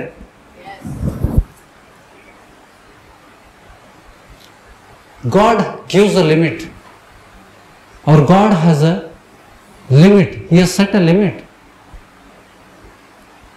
ನೀವು ಸಭೆಯಲ್ಲಿದ್ದು ಫಲ ಕೊಡಲಿಲ್ಲ ಅಂತಂದ್ರೆ ಅದನ್ನು ಕಡ್ದು ಹಾಕ್ತಾನಂತ ಯೇಸು ಸ್ವಾಮಿ ಹೇಳ. You may go regularly to the church. ಪ್ರತಿ ವಾರ ತಪ್ಪದೆ ಸಮಯಕ್ಕಿಂತ ಮುಂಚೆ ನೀನು ಹೋಗಿ ಸಭೆಗೆ ಹೋದ್ರೂ ಕೂಡ ನಿತ್ಯ ಜೀವ ನಿನಗೆ ಗ್ಯಾರಂಟಿ ಇಲ್ಲ. ಯಾಕೆಂದ್ರೆ ಅಲ್ಲಿ ಮುಂದೆ ನೋಡಿ 65ನೇ ವಚನ, ಮತ್ತು ಆತನು ತಂದೆ ಅನುಗ್ರಹವಿಲ್ಲದೆ ಯಾರು ನನ್ನ ಬಳಿಗೆ ಬರಲಾರರು ಎಂಬುದನ್ನು ನಾನು ನಿಮಗೆ ಹೇಳಿದ ನಿಮಗೆ ಅದರ ದೆಸೆಯಿಂದಲೇ. ಅದರ ತಾತ್ಪರ್ಯ ಅದು. ತಂದೆ ಹೇಳದ ಹೊರತು ಯಾರು ನನ್ನ ಬಳಿಗೆ ಬರೋದಿಲ್ಲ. unless the father draws from the hand of the devil. ಅದು ಅನುಗ್ರಹ. ತಂದೆಯ ಅನುಗ್ರಹ ಇಲ್ಲದೆ ಯಾರು ನನ್ನ ಬಳಿಗೆ ಬರೋದಿಲ್ಲ. ತಂದೆ ಯಾರ್ಯಾರಿಗೆ ನನ್ನನ್ನು ಕೊಟ್ಟಿದ್ದಾನೆ ಅವರನ್ನ ನನ್ನ ಕೈಯಿಂದ ಯಾರು ಕಸ್ಕೊಳ್ಳರು ಮತ್ತು ಕೊನೆ ದಿವಸದಲ್ಲಿ ಅವ್ರನ್ನ ಎಬ್ಬಿಸ್ತೇನೆ. Don't be fooled. Take the word of God seriously. ದೇವರ ವಾಕ್ಯಗಳನ್ನ ಗಂಭೀರತೆಯಿಂದ ತೆಗೆದುಕೊಳ್ಳಿ. 66ನೇ ವಚನ ನೋಡಿ. It is a see what happened when people don't understand the scripture. They went out. ಅಂದಿನಿಂದ ಆತನ ಶಿಷ್ಯರಲ್ಲಿ ಅನೇಕರು ಹಿಂಜರಿದು ಆತನ ಕೂಡ ಸಂಚಾರ ಮಾಡುವುದನ್ನ ಬಿಟ್ಟರು. उसके साथ जाने का ही छोड़ दिया उन्होंने. कौन? उसके शिष्य. See how many remained there. 67ನೇ ವಚನದಲ್ಲಿ ಯೇಸು ಇದನ್ನು ನೋಡಿ ತನ್ನ 12 ಮಂದಿ ಶಿಷ್ಯರ ಕಡೆ ನೋಡಿ, ನೀವು ಸಹ ಹೋಗಬೇಕೆಂದಿದ್ದೀರಾ? ಅಷ್ಟು ಜನ ಹೋದ್ರು ನೋಡು, ನೀವು ಕೂಡ ಅವ್ರ ಜೊತೆಗೆ ಹೋಗಬೇಕೆಂದಿದ್ದೀರಾ ಎಂದು ಕೇಳಿದಕ್ಕೆ ಸೀಮೋನ್ ಪೇತ್ರನು, ಸ್ವಾಮಿ, ನಿನ್ನನ್ನು ಬಿಟ್ಟು ನಾವು ಇನ್ಯಾರ ಬಳಿಗೆ ಹೋಗೋಣ? ನಿನ್ನಲ್ಲಿ ನಿತ್ಯ ಜೀವ ಉಂಟು ಮಾಡುವ ವಾಕ್ಯಗಳು ಉಂಟು. What we must look. ನಿತ್ಯ ಜೀವ ನಿಮ್ಗೆ ಎಲ್ಲಿ ಸಿಗ್ತದೆ ಅಂತ ವಚನ ಎಲ್ಲಿ ಸಿಗ್ತದೆ ಅಲ್ಲಿಗೆ ಹೋಗ್ಬೇಕು ನೀವು. Just because looking at the outward appearance of the church. ನೋಡ್ಲಿಕ್ಕೆ ಚರ್ಚ್ ಚೆನ್ನಾಗಿದೆ, ಸಿಟ್ಟಿಂಗ್ ಅರೇಂಜ್ಮೆಂಟ್ ಚೆನ್ನಾಗಿದೆ, ಪಾಸ್ಟರು ಹ್ಯಾಂಡ್ಸಮ್ ಅದನ, his vocabulary is good, he know multiple languages, he shouts, he sings well. ಏನ್ ನೋಡ್ಬೇಕು?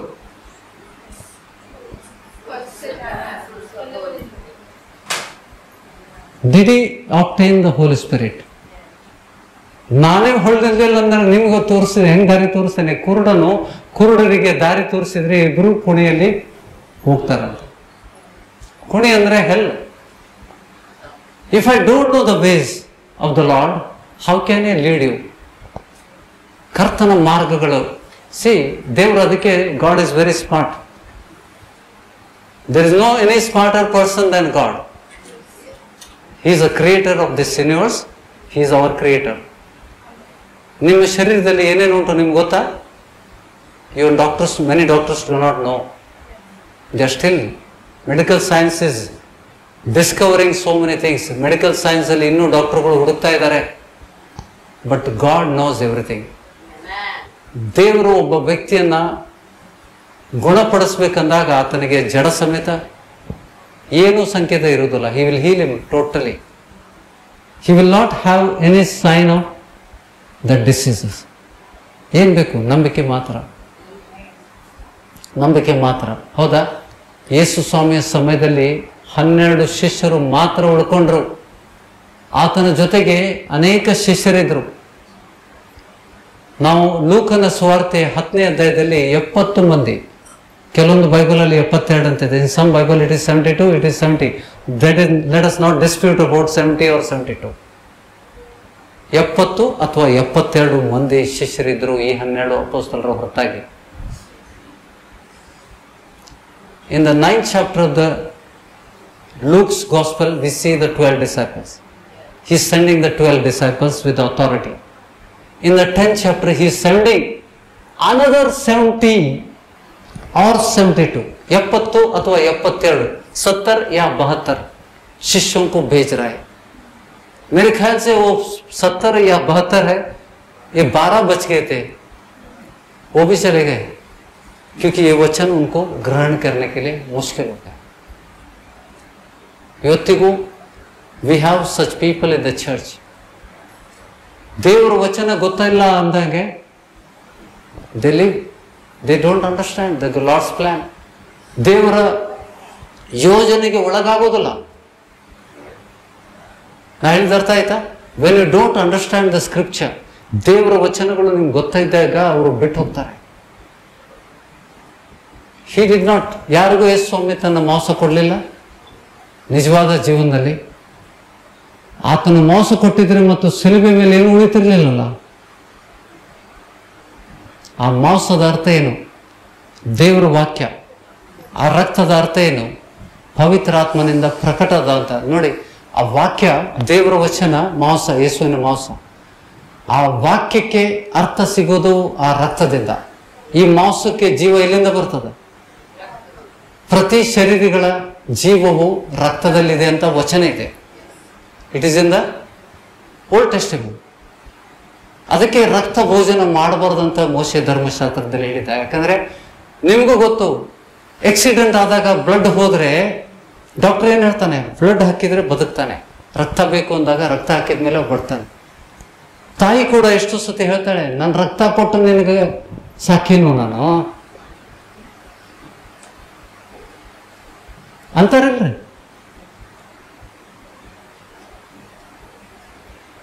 ಅದು ಸರಿನೋ ತಪ್ಪು ನಂಗೆ ಗೊತ್ತಿಲ್ಲ. ಮೆಡಿಕಲ್ ಸೈನ್ಸ್ ಪ್ರಕಾರ ತಪ್ಪು.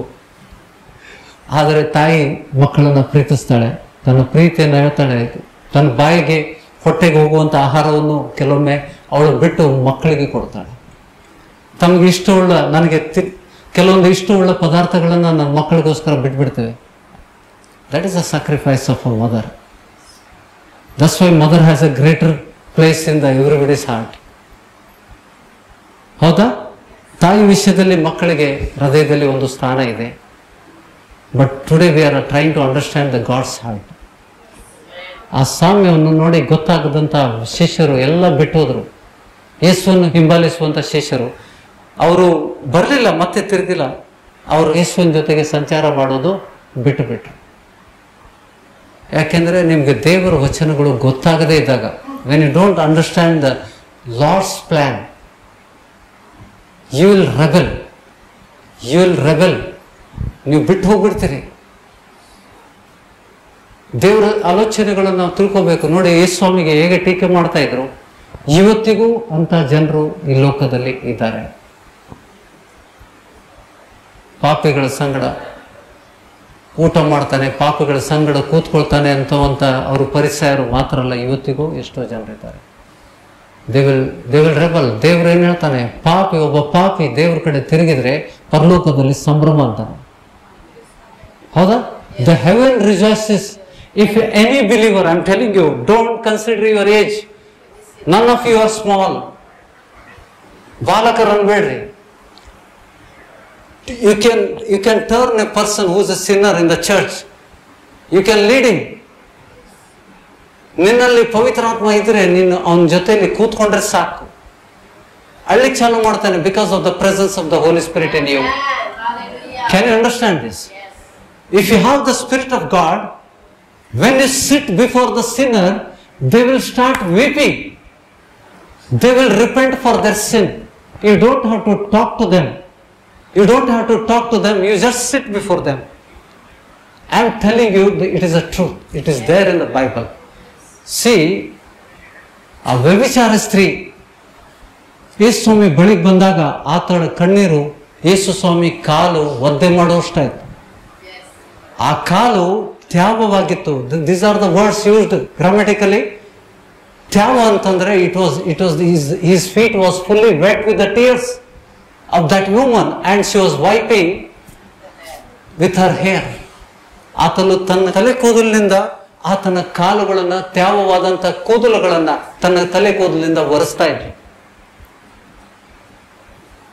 ಗ್ರಹಿಸ್ತಾ ಇದ್ದೀರಾ? ಇವತ್ತಿನ ವಚನಗಳನ್ನು ಯಾರು ಗ್ರಹಿಸ್ತಾ ಇದ್ದೀರಿ? You will have a deliverance. ನಿಮ್ಗೆ ಬಿಡುಗಡೆ ಆಗ್ತದೆ. ಯಾಕಂದ್ರೆ ನಾನು ಸಜೀವ ವಾಕ್ಯಗಳನ್ನು ಬಿತ್ತಾ ಇದ್ದೇನೆ, ಅದರಲ್ಲಿ ರಕ್ತ ಉಂಟು. See, when the word of God, which is a flesh, ಆ ವಾಕ್ಯವೆಂಬಂತನು ಆ ದೇವರ ವಾಕ್ಯ ನಿಮಗೆ ಪವಿತ್ರ ಆತ್ಮನ ಮೂಲಕ ಪ್ರಕಟ ಆದಾಗ it becomes a living word. ಅದಕ್ಕೆ ಅಲ್ಲಿ ಹೇಳ್ತಾನೆ ಪೌಲ, ದೇವರ ವಾಕ್ಯವು ಸಜೀವವಾದದ್ದು, ಕಾರ್ಯಸಾಧಕವಾದದ್ದು, ಯಾವ ಇಬ್ಬಾಯ ಕತ್ತಿಗಿಂತಲೂ ಹದವಾದದ್ದು, ಪ್ರಾಣಾತ್ಮಗಳನ್ನು ವಿಭಜಿಸುವಂಥದ್ದು. Why these people? I am telling you, why James said, let us come to the James. ಯಾಕೋಬನ ಪತ್ರಿಕೆಗೆ 5ನೇ ಅಧ್ಯಾಯಕ್ಕೆ ಬನ್ನಿ, 14ನೇ ವಚನ. ನಿಮ್ಮಲ್ಲಿ ಅಸ್ವಸ್ಥನಾಗಿರುವನು ಇದ್ದಾನೋ, if any one among you is a sick. ಅಸ್ವಸ್ಥ ಅಂತಂದ್ರೆ is a sick. If anybody is sick in among you, ನಿಮ್ಮಲ್ಲಿ ಅಸ್ವಸ್ಥನಾಗಿರೋನು ಇದ್ದಾನೋ ಅವನು ಸಭೆಯ ಹಿರಿಯರನ್ನು ಕರೆ ಕಳಿಸ್ರಿ. The elder of the church. ಅವರು ಕರ್ತನ ಹೆಸರಿನಲ್ಲಿ ಅವನಿಗೆ ಎಣ್ಣೆ ಹಚ್ಚಿ ಅವನಿಗೋಸ್ಕರ ದೇವರನ್ನು ಪ್ರಾರ್ಥಿಸಲಿ. ನಂಬಿಕೆಯಿಂದ ಮಾಡಿದ ಪ್ರಾರ್ಥನೆಯು ರೋಗಿಯನ್ನು ರಕ್ಷಿಸುವುದು. ಕರ್ತನು ಅವನನ್ನು ಎಬ್ಬಿಸುವನು ಮತ್ತು ಪಾಪ ಮಾಡುವನಾಗಿದ್ದರೆ ಅದು ಪರಿಹಾರವಾಗುವುದು. ವಾಯ್? ಉಸ್ಕಿ ಪಾಪೋं की क्षमा होती बोलता है. If the elder of the church, ಸಭಾ ಹಿರಿಯರನ್ನ ಕರೆ ಕಳಿಸ್ರಿ, ಅವನು ಎಣ್ಣೆ ಹಚ್ಚಿ ಪ್ರಾರ್ಥಿಸಿದ್ರೆ ಆತನು ಆ ರೋಗದಿಂದ ಬಿಟ್ಟು ಹೋಗುವಂತೆ ಕರ್ತನು ಅವನನ್ನು ಎಬ್ಬಿಸ್ತಾನೆ ಮತ್ತು ಪಾಪ ಮಾಡುವನಾಗಿದ್ದರೆ ಆತನ ಪಾಪಗಳು ಕ್ಷಮಿಸಲ್ಪಡ್ತವೆ. What happens? ನಿಮ್ಮ ಪಾಪಗಳು ಕ್ಷಮಿಸಲ್ಪಟ್ಟಾಗ ಏನಾಗ್ತದೆ? ನಿಮ್ ಬಿಡುಗಡೆ ಆಗ್ತದ. You are delivered. Does it say anything that he has the authority? Any person with the Holi Spirit, any person with the presence of the Holy Spirit, indwelling of the Holy Spirit, ಯಾರಲ್ಲಿ ಪವಿತ್ರಾತ್ಮ ಇದ್ದಾಗ ಆ ವ್ಯಕ್ತಿ ಪ್ರಾರ್ಥನೆ ಮಾಡಿದರೆ, ಆ ವ್ಯಕ್ತಿ ಪಾಪ ಮಾಡುವನಾದರೆ ಅವನಿಗೆ ಗುಣವಂತದ. This is scriptural. ಹೌದಾ? Again in the same chapter 19, 20, 19 and 20 verses. ಲಕ್ಷ್ಮಿಟ್ ಕೇಳ್ರಿ, ಪಶ್ಚಾತ್ತಾಪ ಪಡಬೇಡ್ರಿ. ಸೇವಕರಲ್ಲಿ ಪವಿತ್ರಾತ್ಮ ಇದೆಯೋ ಇಲ್ಲ ಅಂತ ಗುರುತಿಸ್ಕೊಳ್ಳಿಕ್ಕೆ ಮಾರ್ಗ ಇದು. There are many servants of God who apply the oil and pray, but not that everyone is healed. ನಾ ಹೇಳಿದ ಅರ್ಥ ಆಗ್ತಾ ಇದೆಯಾ? ಅನೇಕ ಸೇವಕರು ಎಣ್ಣೆ ಹಚ್ತಾರೆ, ಪ್ರಾರ್ಥನೆನೂ ಮಾಡ್ತಾರೆ, ಆದರೆ ರೋಗಿ ರೋಗಿಯಾಗೆ ಉಳಿತಾನೆ, ಪಾಪಿ ಪಾಪಿಯಾಗೆ ಉಳಿತಾನೆ. Why? Are you learning something? What James is telling? ನೋಡಿ 19 and 20. My brothers, if any one among you wanders from the truth, ಪಾಪದಲ್ಲಿ ಬಿದ್ದಿದ್ರೆ, ದೇವ್ರ ವಾಕ್ಯದಿಂದ ಬಿದ್ದು ಹೋದ್ರೆ, ನನ್ನ ಸಹೋದರರೇ, ನಿಮ್ಮಲ್ಲಿ ಒಬ್ಬನು ಸತ್ಯ ಮಾರ್ಗದಿಂದ ತಪ್ಪಿ ಹೋಗಿರಲಾಗಿ ಮತ್ತೊಬ್ಬನು ಅವನಿಗೆ ಸನ್ಮಾರ್ಗಕ್ಕೆ ತಂದರೆ, ಒಬ್ಬ ಪಾಪಿಯನ್ನು ತಪ್ಪಾದ ಮಾರ್ಗದಿಂದ ತಿರುಗಿಸಿದವನು ಅವನ ಪ್ರಾಣವನ್ನು ಮರಣಕ್ಕೆ ತಪ್ಪಿಸಿ, he will save him from the death. ನರಕವನ್ನು ತಪ್ಪಿಸ್ತಾನೆ. Can you understand that? Can we do that? But we cannot do that without the Holy Spirit. Yes. If you don't have the Spirit of God, you cannot do this. And Paul is warning, ನಿಮ್ಮಲ್ಲಿ ಪವಿತ್ರಾತ್ಮ ಇಲ್ಲದೆ ನೀನು ಇನ್ನೊಬ್ಬ ಪಾಪಿಯ ಪಾಪದಿಂದ ಬಿಡಲಿಕ್ಕೆ ಹೋಗಬೇಡ್ರಿ. Because you may be trapped in the same sin. ದೇವ್ರು ಮಾತಾಡ್ತಾ ಇದ್ದಾನೆ, ಸಭೆಗೆ ಮಾತಾಡ್ತಾ ಇದ್ದಾನೆ. Is God talking to? ನೋಡಿ, ಒಬ್ಬ ಪಾಪಿಯನ್ನು ತಪ್ಪಾದ ಮಾರ್ಗದಿಂದ ತಿರುಗಿಸುವುದನ್ನು ಅವನ ಪ್ರಾಣವನ್ನು ಮರಣಕ್ಕೆ ತಪ್ಪಿಸಿ, ಯಾರ ಪಾಪ? ಬಹು ಪಾಪಗಳನ್ನು ಮುಚ್ಚಿದವನಾಗಿದ್ದಾನೆಂದು ತಿಳಿದುಕೊಳ್ರಿ. ಹೂ ಟಾಟ್ ದೆಮ್? ಯಾಕೋಬನಿಗೆ ಯಾರು ಕಲಿಸಿದ್ರಿ? ಒಬ್ಬ ಪಾಪಿಗಳು ಕ್ಷಮಿಸಲ್ಪಡ್ತವೆ if the person is anointed with the Holy Spirit. This is the way to identify the churches. God is talking how to identify, how to find a right church. ಸಾಯ್ತಿದ್ರ?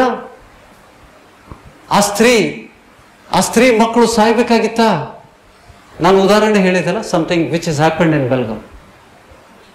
ನೋಡಿ, ನಂಬಿ Hindu background ಇಂದ ಬಂದವರು, ತಂದೆ ತಾಯಿ ಇಬ್ರು ಗಂಡು ಮಕ್ಕಳು, ಇಬ್ರು ಗಂಡು ಮಕ್ಕಳು ಸತ್ತೋದ್ರು. ಮನೆ ದೀಪನೇ ಆರಿಗೋಯ್ತು. The lamp of the house is bin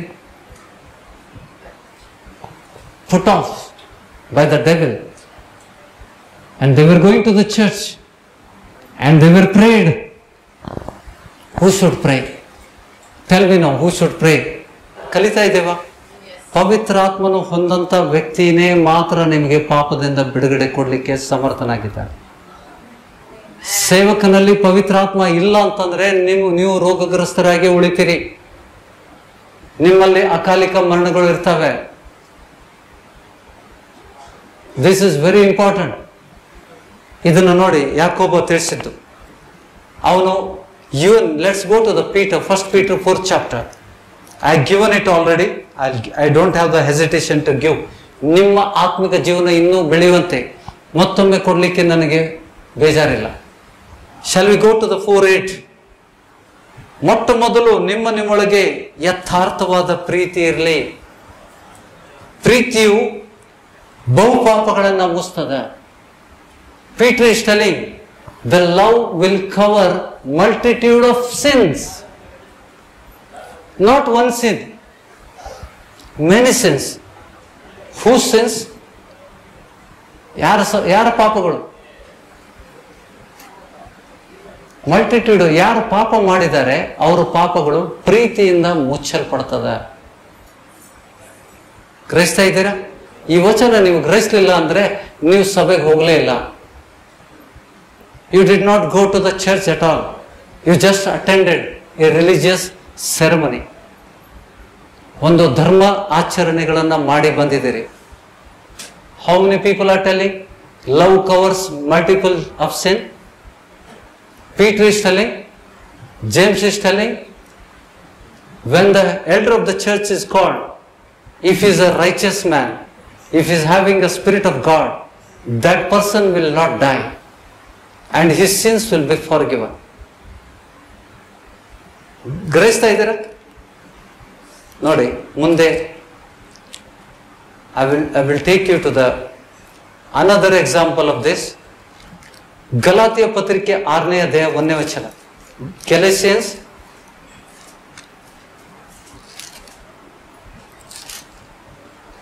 Galatians 6th chapter verse 1, written by Paul. I am giving different people. Okay? I gave you first James, I gave you Peter, of the same opinion. And I am giving you Paul now. Paul said something in the Galatians 6th chapter. ಗಲಾತಿಯ ಪತ್ರಿಕೆ 6ನೇ ಅಧ್ಯಾಯದಲ್ಲಿ Paul ಏನೋ ಹೇಳ್ತಾ ಇದ್ದಾನೆ. ಲಕ್ಷಿಟ್ ಕೇಳ್ರಿ. ಸಹೋದರರೇ, ನಿಮ್ಮಲ್ಲಿ ಯಾರಾದರೂ ಯಾವುದೋ ಒಂದು ದೋಷದಲ್ಲಿ, ಪಾಪದಲ್ಲಿ, ಸಿನ್ ಅಲ್ಲ, ದೋಷ ಅಂದ್ರೆ ಏನು? Brothers, if anyone is caught in any transgression ಅಂದ್ರೆ sin, you who are spiritual. Now who is a spiritual? Tell me. Can anybody say ಪವಿತ್ರಾತ್ಮ ಹೊಂದದೇ ಇದ್ದಂಥ ವ್ಯಕ್ತಿ ನಾನು ಆತ್ಮಿಕ ಮನುಷ್ಯ ಅಂತ ಹೇಳಕ್ಕಾಗ್ತೈತಿ? So he is talking about the spiritual man. ನಿಮ್ಮಲ್ಲಿ ಯಾರಾದರೂ ಯಾವುದೋ ಒಂದು ವಿಷಯದಲ್ಲಿ ಸಿಕ್ಕಿದರೆ ಅಂಥವನನ್ನು ಆತ್ಮದಿಂದ ನಡೆಸಿಕೊಳ್ಳುವ ನೀವು ಶಾಂತ ಭಾವದಿಂದ ತಿದ್ದಿ ಸರಿ ಮಾಡಿರಿ. ನೀನಾದರೂ ದುಷ್ಪ್ರೇರಣೆಗೆ ಒಳಗಾಗದಂತೆ ನಿನ್ನ ವಿಷಯದಲ್ಲಿ ಎಚ್ಚರಿಕೆಯಾಗಿರು. ನೀನು ಪವಿತ್ರಾತ್ಮ ಹೊಂದಿಲ್ಲ ಅಂದ್ರೆ ಆ ಉಸಾಬರಿಗೆ ಹೋಗಬೇಡ, ನೀನು ಪಾಪದಲ್ಲಿ ಸಿಕ್ಕಾಕೊಳ್ತಿ. ಇದು 3ನೇ ಸಾಕ್ಷಿ. ಪಾಪದಲ್ಲಿದ್ದಂಥ ವ್ಯಕ್ತಿಗೆ ನಾವು ಬಿಡಿಸ್ಲಿಕ್ಕೆ ಪವಿತ್ರಾತ್ಮವನ್ನು ಹೊಂದಿದಂಥ ವ್ಯಕ್ತಿ, ಆತ್ಮಿಕ ಮನುಷ್ಯನು ಇದನ್ನ ಪ್ರಯಾಸ ಪಡ್ಲಿ ಅಂತಾನೆ. ಪ್ರೊವರ್ಬ್ಸ್ ಜ್ಞಾನೋಕ್ತಿ 28:13. Proverbs 28:13. ದೋಷಗಳನ್ನು ಮುಚ್ಚಿಕೊಳ್ಳುವವನಿಗೆ ಶುಭವಾಗದು. ದ ಒನ್ ಹೂ ಹೈಡ್ಸ್ ದ ಸಿನ್, ತಾನು ಪಾಪಿ ಅಂತ ಮುಚ್ಕೊಳ್ತಾನೆ, ತನ್ನ ಪಾಪಗಳನ್ನು ಮುಚ್ಕೊಳ್ಳುವಂಥ ವ್ಯಕ್ತಿಗೆ ಶುಭವಾಗೋದು ಅಂದ್ರೆ ಬಿಡುಗಡೆ ಆಗೋದಿಲ್ಲ. ಅವುಗಳನ್ನು ಒಪ್ಪಿಕೊಂಡು ಬಿಟ್ಟು ಬಿಡುವವನಿಗೆ ಕರುಣೆ ತರುವುದು.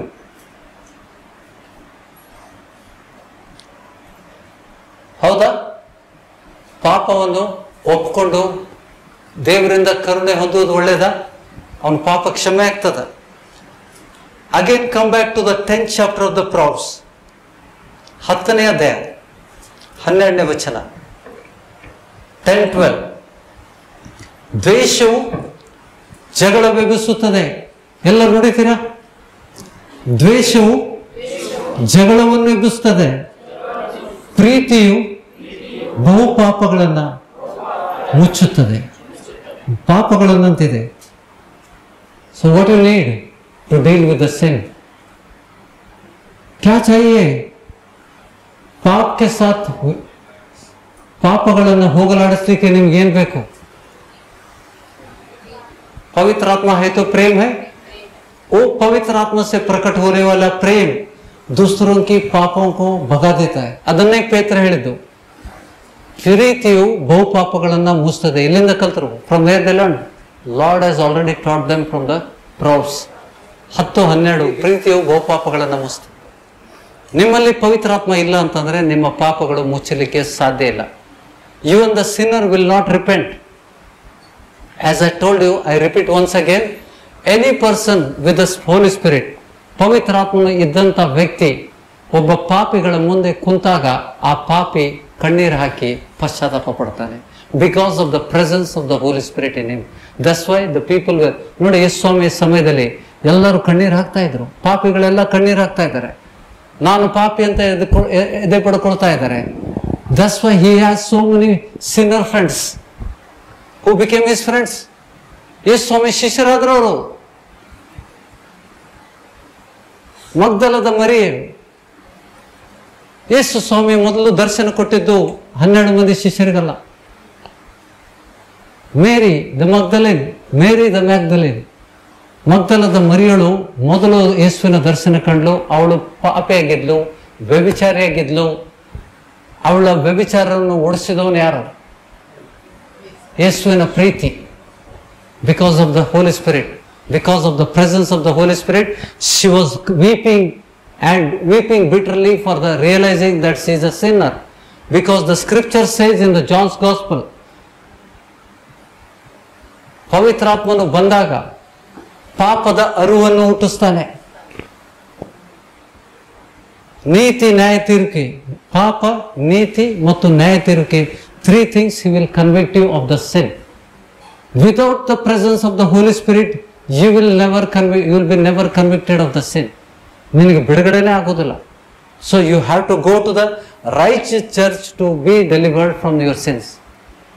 ग्रहिस्ता इधर सही सभा को जाने से तुम्हारी पापों की क्षमा होती है, तुम्हें छुटकारा भी मिलता है, तुमको मृत्यु से भी बचाता है. You will be delivered. Can you understand? ಇವತ್ತೇನಾದ್ರೂ ಕಲ್ತಿದ್ದೇವಾ? ಬಹಳ ಕಲ್ತಿದ್ದೇವೆ. See, it is the best example for you to whether confirm ನಾನು ಪವಿತ್ರಾತ್ಮನನ್ನು ಹೊಂದಿದ್ದೇನಾ ಅಂತ ತಿಳ್ಕೊಳ್ಳಿಕ್ಕೆ, ಪರೀಕ್ಷೆ ಮಾಡಲಿಕ್ಕೆ ಇದೆ. these are the best examples.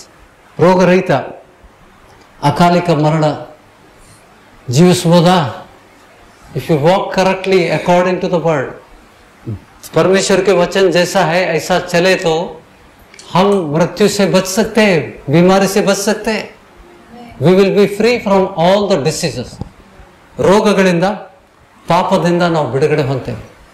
We can live like a life of Christ. ಹೌದಾ?